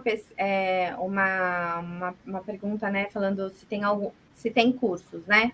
Bom, o Rani tem cursos, tem um curso agora que está sendo dado, mas acho que já fechou inscrições, a Asbrap, junto com o Mackenzie, né, que é um curso de extensão, tá bem legal. Inclusive, quero parabenizar o Renato e a Asbrap pela iniciativa, porque é muito pioneiro isso que eles fizeram, né? Eu não pude participar por logística mesmo, mas estarei lá no próximo com certeza. Tem, além dos cursos do Rani, né, tem algumas outros vídeos, a Roadstack tá aí, mas é o que a gente já falou, né? Caminhando que se faz o caminho. Eu, quando comecei, eu ajudei muitas pessoas, até para validar o meu conhecimento sem cobrar, né? Então, eu ia nesses grupos, eu pegava pesquisas e ajudava as pessoas a construir para validar tudo aquilo. Porque é complicado quando você se compromete com outro que você vai profissionalmente, né, ajudá-lo, né? Então, eu só comecei a trabalhar profissionalmente quando eu estava muito segura de que todos os conhecimentos possíveis que eu podia, né, abraçar estavam sedimentados e que eu podia, sim, oferecer esse serviço. Acho que essa é uma questão aí. Eu também fiz alguns trabalhos gratuitos, né? Ajudei muita gente no início, sem cobrar nada. Fiz processo de cidadania também para alguns amigos meus também, né? Para ganhar experiência, ganhar casca. E a Vivi falou aqui na live uma palavra muito importante, é desenvolvimento, né? Nós estamos em constante desenvolvimento. Como ela falou, genealogia não se faz sozinho. Então, todos os dias, cada trabalho novo, cada pesquisa, cada processo de cidadania é um aprendizado a mais para você. Então, a gente tem que estar lendo, se capacitando, ouvindo outros profissionais, trocando ideias, participando de grupos de genealogia nas redes sociais. Isso é muito importante. A gente aprende todos os dias e nós temos que estar em constante desenvolvimento. É verdade, é verdade. Eu acho que também a questão da humildade, né? Você ter a consciência de que não sabe tudo e que outra pessoa, às vezes uma pessoa que não é genealogista, ela pode ter um conhecimento, uma informação muito útil para você. Tem que ter essa receptividade, né? A interação não só com outros colegas que são genealogistas, mas até com os clientes. Às vezes o cliente conhece tanto da história da família dele, tem informações que vão ser muito úteis para você desenvolver as primeiras gerações ali da árvore e, eventualmente, conectar numa árvore que já está desenvolvida, né? Então, assim, a consciência que nós temos é que quanto mais a gente aprende, mais a gente tem a consciência de que é preciso aprender mais, né? É uma coisa que não tem fim. O conhecimento tem esse ônus. Tem aquela coisa, né? Que tem que aprender mais. De saber, né, que existem outros documentos, né? Quais documentos você vai pesquisar mais para ajudar esse cliente, né? Existem várias formas de pesquisa, existem vários... Então, qual que é, né? Então, acho que tem que se profissionalizar mesmo no sentido de consumir conteúdos de pessoas que ensinam a fazer isso, né? Porque... Sim. Como a gente não tem nada regulamentado, a gente vai trocando e vai aprendendo com a experiência do outro. Exatamente. É exatamente isso que a Jéssica Lopes pergunta, né? Como começar, o Timóteo Ferreira também, se ele pode fazer um estágio em algum escritório, né? É uma possibilidade também. Mostrar o seu trabalho nas redes sociais também, né? Colocar conteúdos de valor lá para as pessoas. Isso é muito importante também. Tem uma gente... Antônio Carlos Frederico. Eu disse em um encontro de genealogistas que as universidades deveriam ter uma cadeira de genealogia. E o palestrante discordou. Genealogia é história pura. Por que não nas universidades? Ótima pergunta, viu, Antônio Carlos? Muito bom, então, muito bom. Muito bom. Deveria... isso reflete a nossa cultura de não valorizar a própria história. Não é?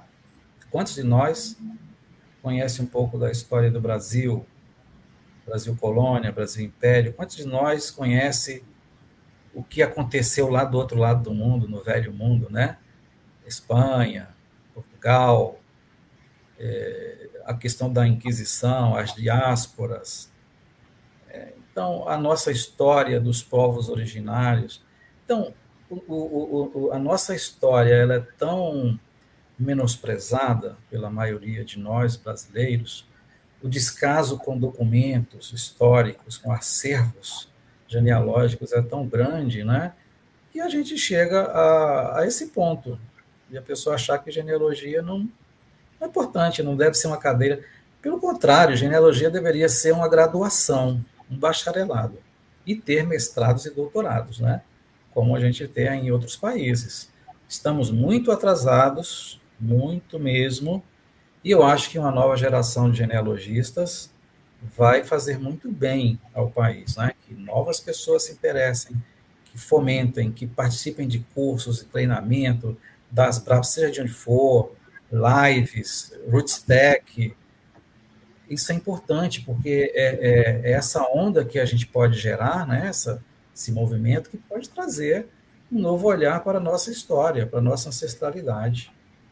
Não tem outro caminho. Então, sabe o que acontece também que eu percebo? Muitas pessoas atrelam a genealogia aos nobres, à nobreza, aos ricos, né? Durante muitos anos, durante séculos, durante milênios, a genealogia foi usada para legitimar os poderosos, os governantes, os reis, os monarcas. Até hoje, por exemplo, a família real britânica estuda genealogia, estuda a genealogia deles, né? Então, acontece muito isso, das pessoas atrelarem a genealogia à nobreza, e acham que seus descendentes foram todos pobres, humildes, não tinham uma história interessante, e isso desencoraja muitas pessoas a procurar a sua história, a sua genealogia, né? Quantas vezes eu ouvi, os meus antepassados foram pobres, e pobres não deixavam documentos.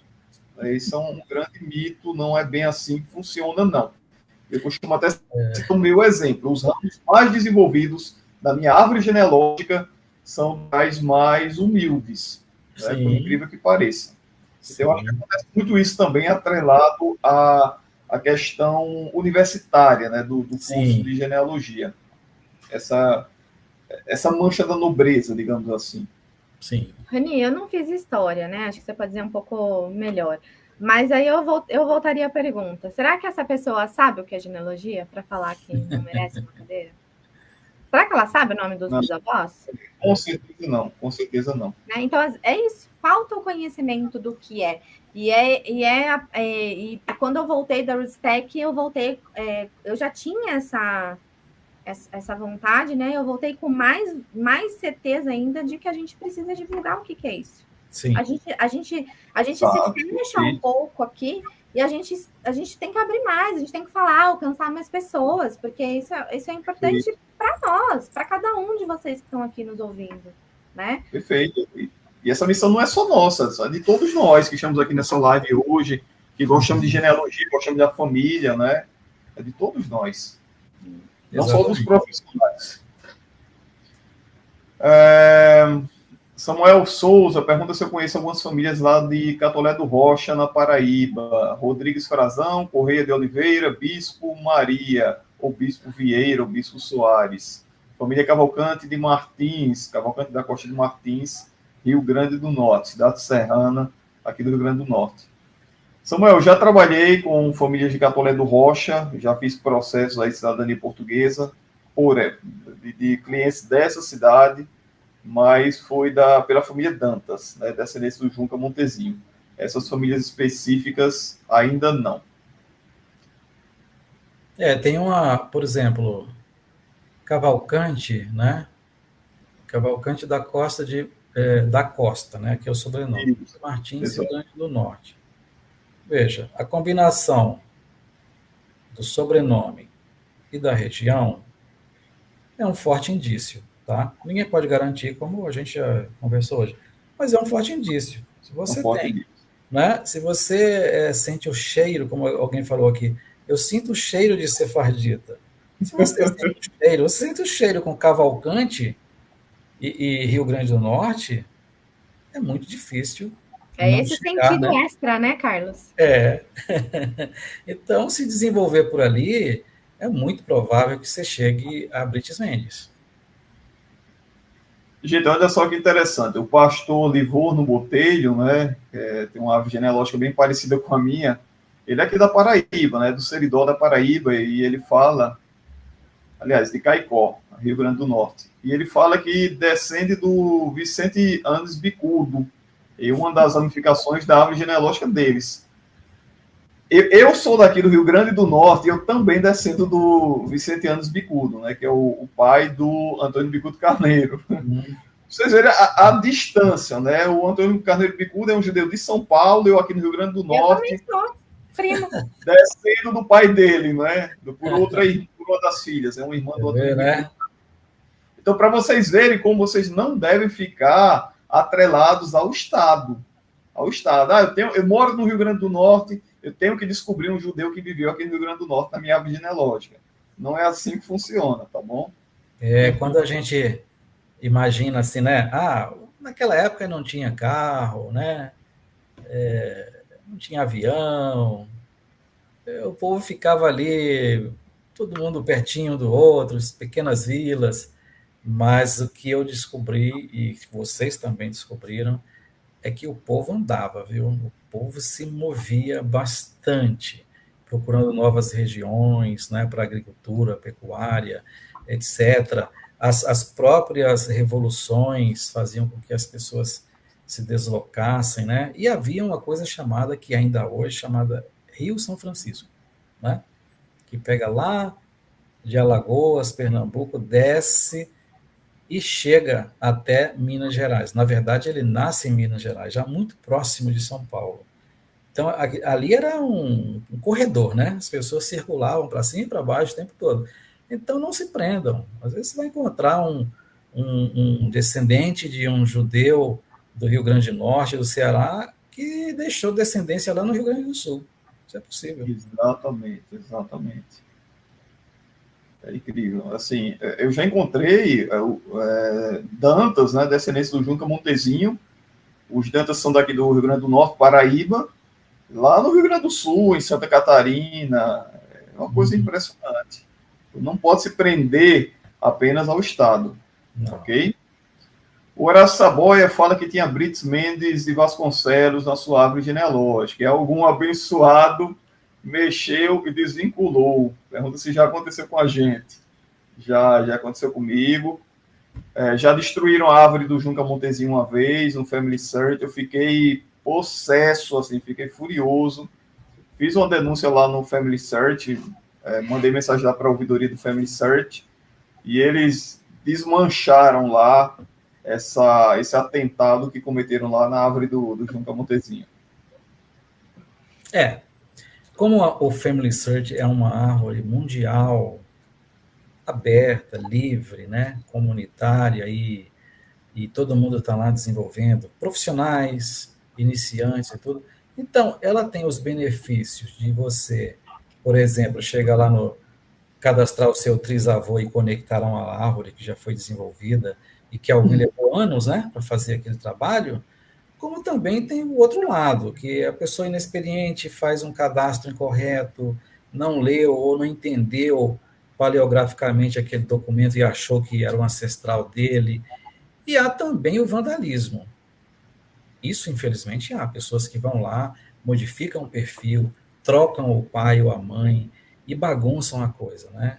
Então, salvem os seus perfis, né? Dê um print na tela. Existem softwares que você pode importar as gerações ali do seu Family Search e guardar no seu notebook. Ótima dica. Recursos, né? Existem sites que você pode colocar sua árvore lá e ninguém mexe. Há de tudo, mas mesmo com esses problemas, o Family Search é uma coisa fabulosa. Não existe nada igual. E de graça, né? Quem paga aqui ao Family Search para ter essa árvore maravilhosa, milhões e milhões e milhões de documentos e a cada dia chegam mais, né? É realmente uma obra fantástica. Inacreditável, inacreditável. Eu abro o Family Search, eu fico olhando assim, sem conseguir acreditar naquilo ali. Quando eu vejo aqueles rapazinhos aí na rua, em dupla, o pessoal lá da Igreja de Jesus Cristo, né? Cara, dá vontade de abraçar, de dar um beijo em cada... Eles são muito simpáticos, viu? Muito simpáticos, eles ajudam, né? Indicam onde tem o CHF, que agora eles não chamam mais CHF, né? Centro de Family Search, alguma coisa assim. Mas eles explicam os horários que você pode ir lá pesquisar nos computadores do Family Search, né? Porque há documentos que são bloqueados, que são liberados lá. E, assim, é uma obra colossal, não é? E grátis, a gente não paga nada para resgatar e nos conectar com esses nossos ancestrais. Essa semana, Rani, eu vou soltar um vídeo que eu fiz uma gravação lá na biblioteca de como eles microfilmam. Então, tem todas as máquinas e os livros e eles digitalizando. Então, não vou prometer essa semana, porque né, depois vão falar, você não soltou o vídeo, mas em breve eu vou soltar o vídeo que eu fiz lá. Muito legal, assim. Imperdível. Eu também. Vivi, tem uma pergunta interessante aqui para você. É uma pergunta que já me fizeram hoje, de vez em quando alguém me faz. O André Constantino Bertolini, se os ancestrais forem da Itália, mas de um período anterior ao século VIII, eu não sei se ele quis falar aqui século VIII mesmo, ele escreveu 8, ou 18, existe a possibilidade de ir atrás de uma cidadania italiana? Eu vou um pouco contra a questão do... Não tem limite de geração? Tem limite de geração, tá? Vamos lá. Às vezes eu vejo as pessoas falam, eu achei um italiano em 1780. Falei, tá bom, quando ele morreu? 1820. Ele não estava no reino da Itália. A Itália foi unificada em 1860, né? Então, para que a gente consiga ter o reconhecimento de um ancestral italiano, né? Primeiro, a gente tem que analisar toda a documentação dessa ascendência, né? Ou dessa descendência sua.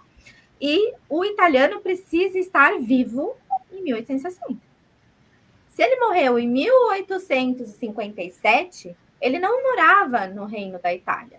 Ele morava em locais, né? Porque a Itália era muito dividida, em locais que hoje fazem parte do Reino da Itália, né? Então, algumas regiões não é 1860, é mais tarde ainda, 1870, né? Então, a gente precisa ter um pouquinho de cuidado quando a gente fala, não tem geração. Tem sim. Então, vocês nunca vão ver isso no meu perfil. Tem geração? Tem.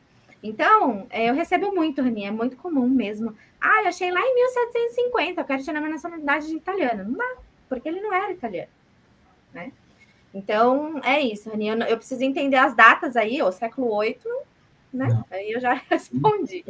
Aí, se a gente estiver falando dos anos de 1800, eu preciso entender o quanto que a gente está falando desses 1800 aí, para ver se dá ou se não dá. Tá? Então, o cálculo que a gente faz, mais ou menos, é o italiano nascido ali em 1820, 1830, porque a expectativa de vida era menor, então eles viviam 30, 40 anos ali, então ele tem que estar vivo dentro de 1861, né, quando a Itália foi unificada, em alguns locais que foram anexados posteriormente, aí é mais tarde. Então, eu preciso entender um pouquinho aonde está esse italiano e quando que ele faleceu. Perfeito. Raquel Menezes me pergunta aqui sobre a cidadania espanhola, pela via sefardita. Poderia comentar? Na verdade, a cidadania espanhola pela via sefardita era uma lei que existia, uma lei específica, muito parecida com a portuguesa, durou muito pouco tempo, pouco menos de um ano, acabou, mas hoje ainda existe a possibilidade, caso você encontre um judeu sefardita na sua árvore genealógica, seja ele português, brasileiro ou espanhol, já que Brasil e Portugal já pertenceram à Espanha, na União das Coroas Ibéricas, então esse judeu brasileiro ou português também serve, você pode requerer a cidadania espanhola pela Carta de Naturaleza, né? O Código Civil Espanhol, artigo 21, salvo engano, dá essa possibilidade, tá bom? Quem trabalha com isso é o meu amigo, meu colega, doutor Rodrigo Ruiz, que inclusive fez o meu processo de cidadania espanhola. E entre em contato comigo aí pelo Instagram, deixa a mensagem aqui no vídeo depois da live, eu posso passar os contatos dele, tá bom? Tem mais perguntas, Eu vi uma pergunta. Hã? Uma pergunta bem delicada aqui. Vamos lá, que eu li uma outra depois que eu queria comentar, que eu recebo muito essa pergunta também. Pode falar. Essa aqui eu não lembro de cabeça, não. Eu tenho que ver, mas não é delicada, mas assim, é o que eu não lembro realmente. Talvez vocês saibam falar aí com certeza. Qual a numeração dos últimos certificados da FIO que vocês receberam? O Arthur Fernandes pergunta. O meu aqui, 79. Deixa eu ver aqui. Respondo já. Eu acho que eu não cheguei ao casa dos 80 ainda, não. Mas eu tenho um 81 em exigência. Deixa eu ver aqui. Digo já. Última numeração com certificado recebido 87.000 xxx. A gente nunca diz os 3 números, né? 87 mil o seu? Já. Deu entrada em 21 de abril de 2022. E chegou em 7 de fevereiro de 2024. Então, foi rápido, viu? Esse até foi 2022, né? Foi quase 2 anos. 2022 e chegou em 2024. Ou seja, isso mesmo. Carlos. Um ano e 10 meses, né? Pode-se dizer. 1, 10 meses, Daí para cima, né? Os faço aqui o cálculo. Esse durou 657 dias. Tenho aqui casos com 520 dias, 527, 568. Esse de 657 dias foi o mais demorado. Mas é isso, para mim, está na numeração 87 mil e pouco. Aqui, para mim, o último foi 79 e eu tenho um 81 e um 82 que pediram provas complementares. Então. Eu recebi 82 mil em outubro de 2023. Mas está aí nessa parte. Recebi em janeiro. Janeiro.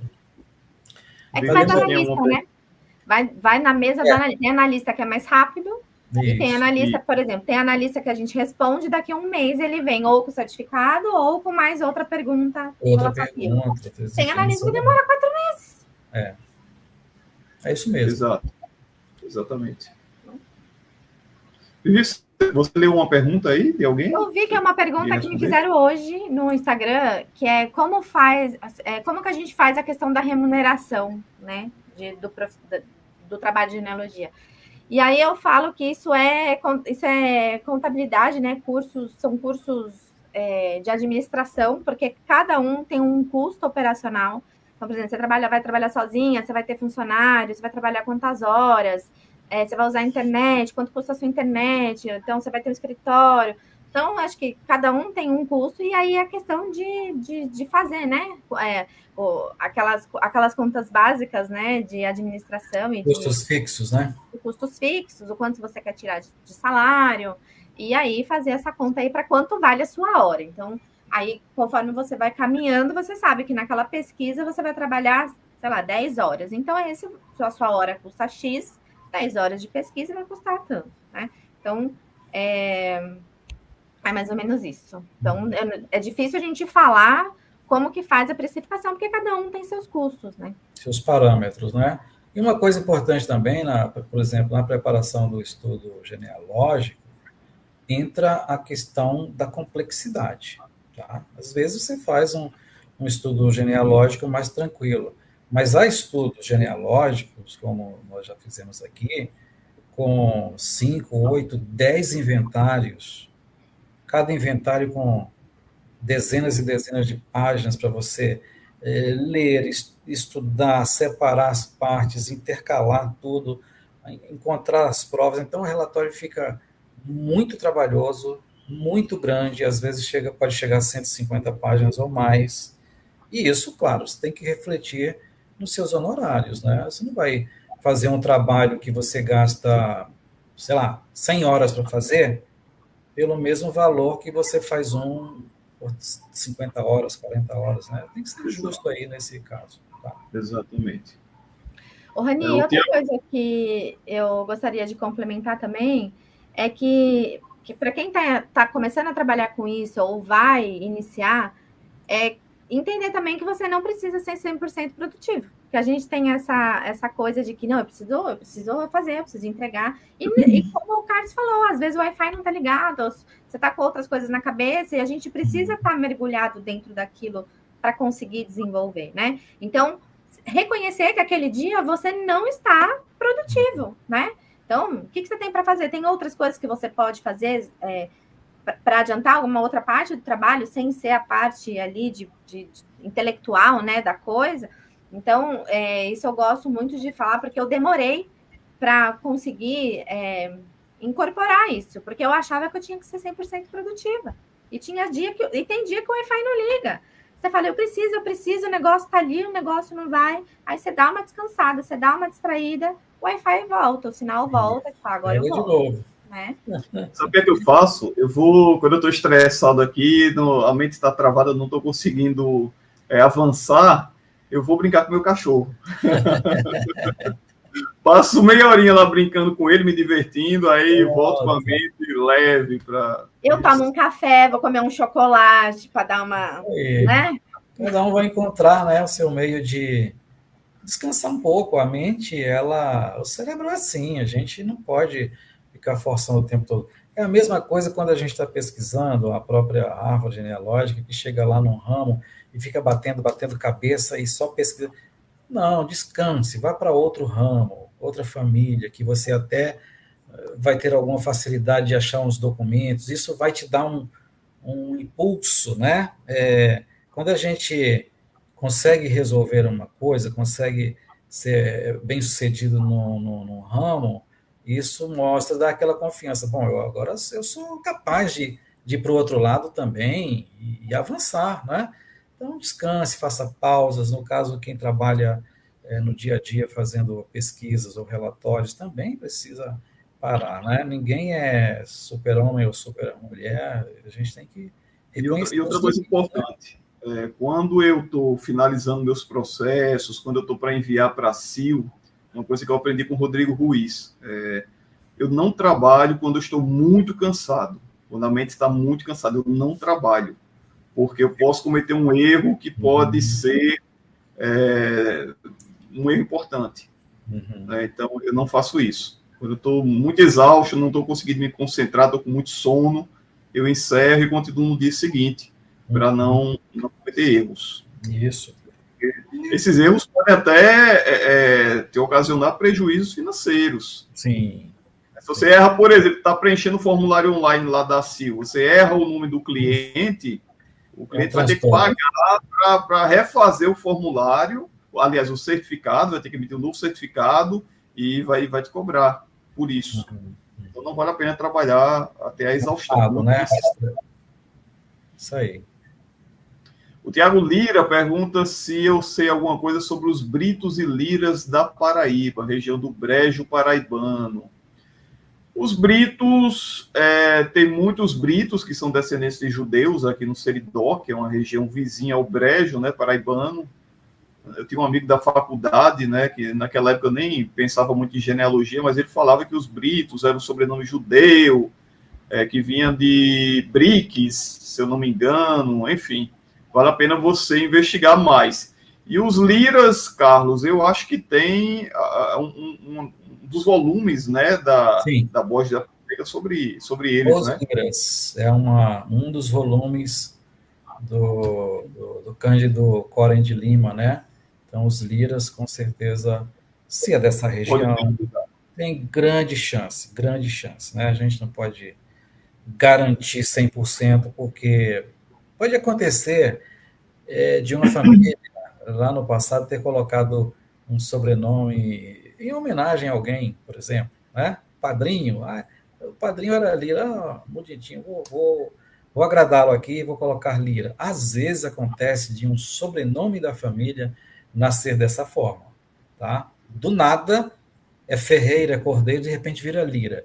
Isso pode acontecer, e aí você precisa pesquisar, desenvolver, descobrir as documentações para ver se os seus liras são liras, até chegar lá no judeu sefardita, tá? Mas a probabilidade, eu diria que é bem grande, bem grande. Tem cheiro de sefardita aí.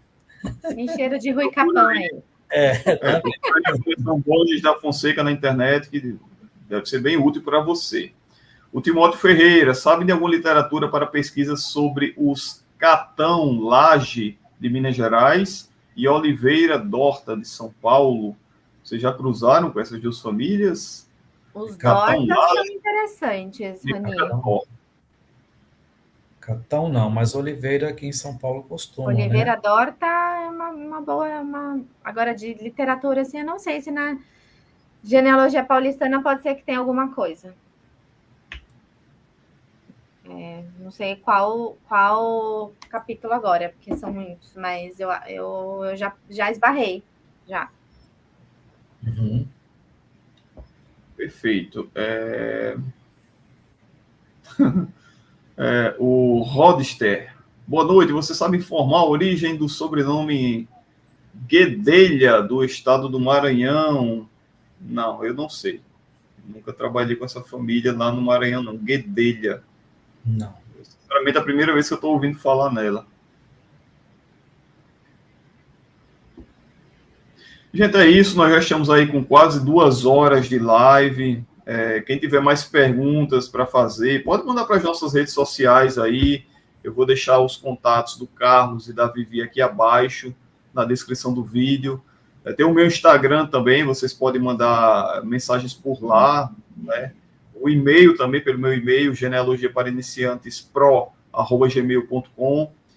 E para encerrar aqui, a grande novidade que eu queria falar para vocês, que nós queríamos falar para vocês, na verdade, é que nós vamos lançar um curso de genealogia online. Nós 3 vamos ministrar um curso online de genealogia para você que quer se aprofundar nessa disciplina maravilhosa e também para você que quer trabalhar profissionalmente com a genealogia, certo? É algo ainda que nós estamos desenvolvendo. Muito em breve aí vamos lançar um formulário de pré-inscrição para vocês nas nossas redes sociais, para que vocês se inscrevam, para que nós possamos ver qual a demanda, a necessidade de vocês, as sugestões, e para que nós possamos trabalhar nessas aulas o mais precisamente possível, né? Então, essa é a grande novidade aí para vocês. Fiquem de olho nas nossas redes sociais, aqui no Genealogia para Iniciantes. Muito em breve nós vamos trazer mais detalhes para vocês sobre esse curso online de genealogia. Vocês podem ter certeza que nós vamos nos dedicar bastante para passarmos para vocês o máximo possível do nosso conhecimento e da nossa experiência, para vocês que querem se tornar profissionais da genealogia, para vocês que querem aprender, aprimorar os seus conhecimentos também. Ok? E é um ponto muito importante aí, né? Experiência não tem preço. Uma dica de algo que a gente passou, que a gente aprendeu, desenvolveu durante anos e anos e anos de trabalho, qualquer um de nós 3, pode fazer toda a diferença para você nas suas pesquisas. E isso você não compra ali na esquina, entendeu? Isso aí realmente é fruto de trabalho, de milhares de horas de pesquisa. Muitas bibliografias, muitos relatórios, muitos processos, né? Então, essa experiência que a gente quer passar para vocês, né? Algumas ferramentas, dicas e a nossa experiência, nossa vivência. Aí você, se foi picado pela mosquinha azul, vai em frente, entendeu? Como tem aqui, alguém já falou, eu fui picado, então siga, né? Não tem cura, não tem vacina o negócio, então aguardem as novidades em breve. Viviane, sua expectativa aí com relação ao nosso curso e suas considerações finais. Rani, na verdade, a gente já vem conversando há um tempo sobre isso, né? Mas aí as avalanches, né, de notícias aí, a gente já era para ter o ano passado nisso, né?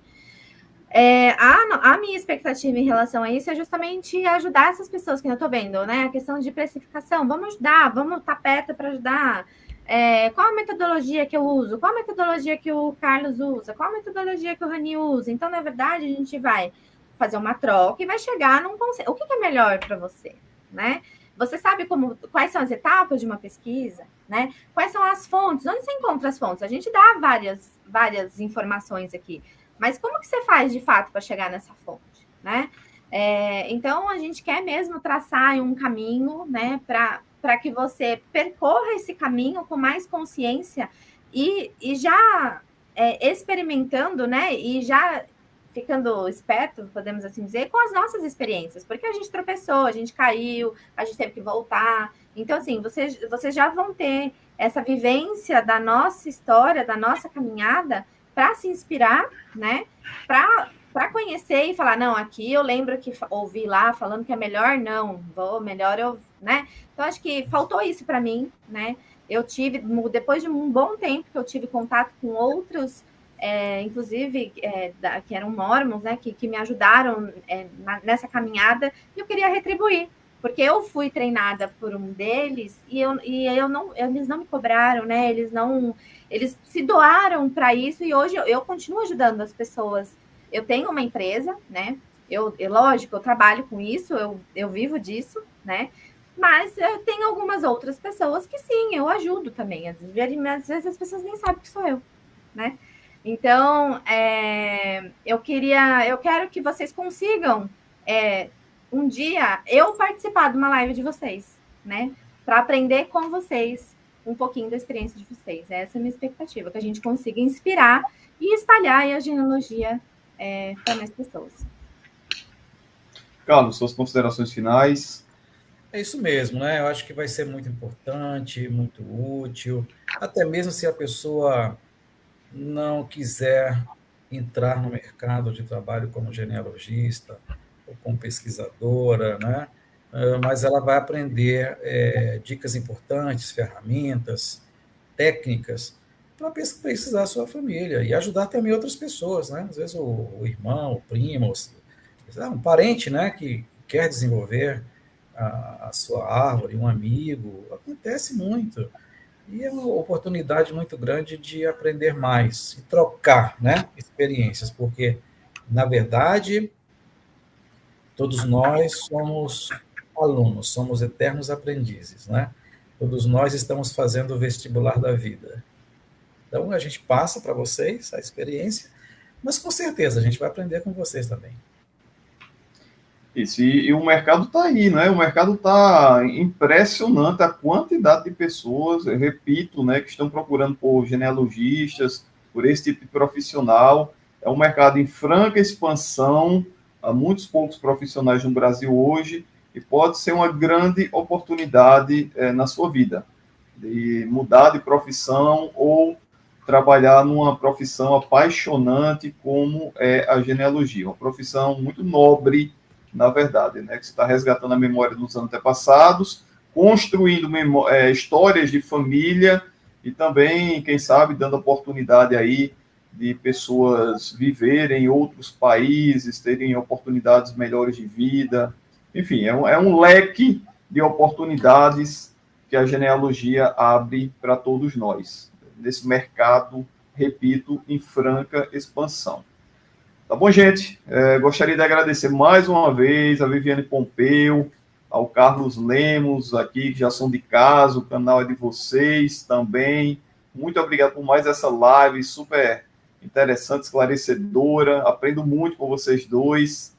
Quero desejar uma boa noite a todos vocês, nossos seguidores que ficaram aqui conosco. Muito obrigado. Deixem seus likes, por favor, é muito importante para o canal, mais uma vez.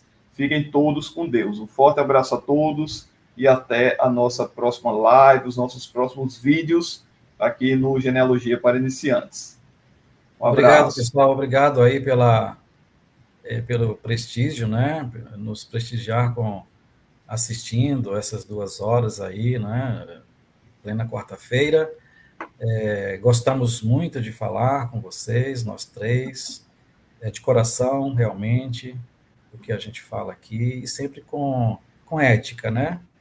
Com ética, sempre falando as coisas de acordo com o que elas são, nada de fake news, tá? E esperamos nos encontrar em breve, seja em outras lives, seja num treinamento, né? Vamos caminhar juntos aí, tá? E uma ótima noite para vocês. Boa noite também para todo mundo. E também, Gani, agora eu posso fazer um merchan? Segue meu canal também no YouTube, de Genealogia, que eu vou começar a postar alguns vídeos sobre a Rootstack, enfim, com algum material ali do Rani também, então podem seguir. Pra quem... Muito bom, muito bom. Obrigado, Rani, pela oportunidade, obrigado, Vivi. Uma boa noite a todos e a todas. Um abraço, boa noite a todos. Tchau, tchau.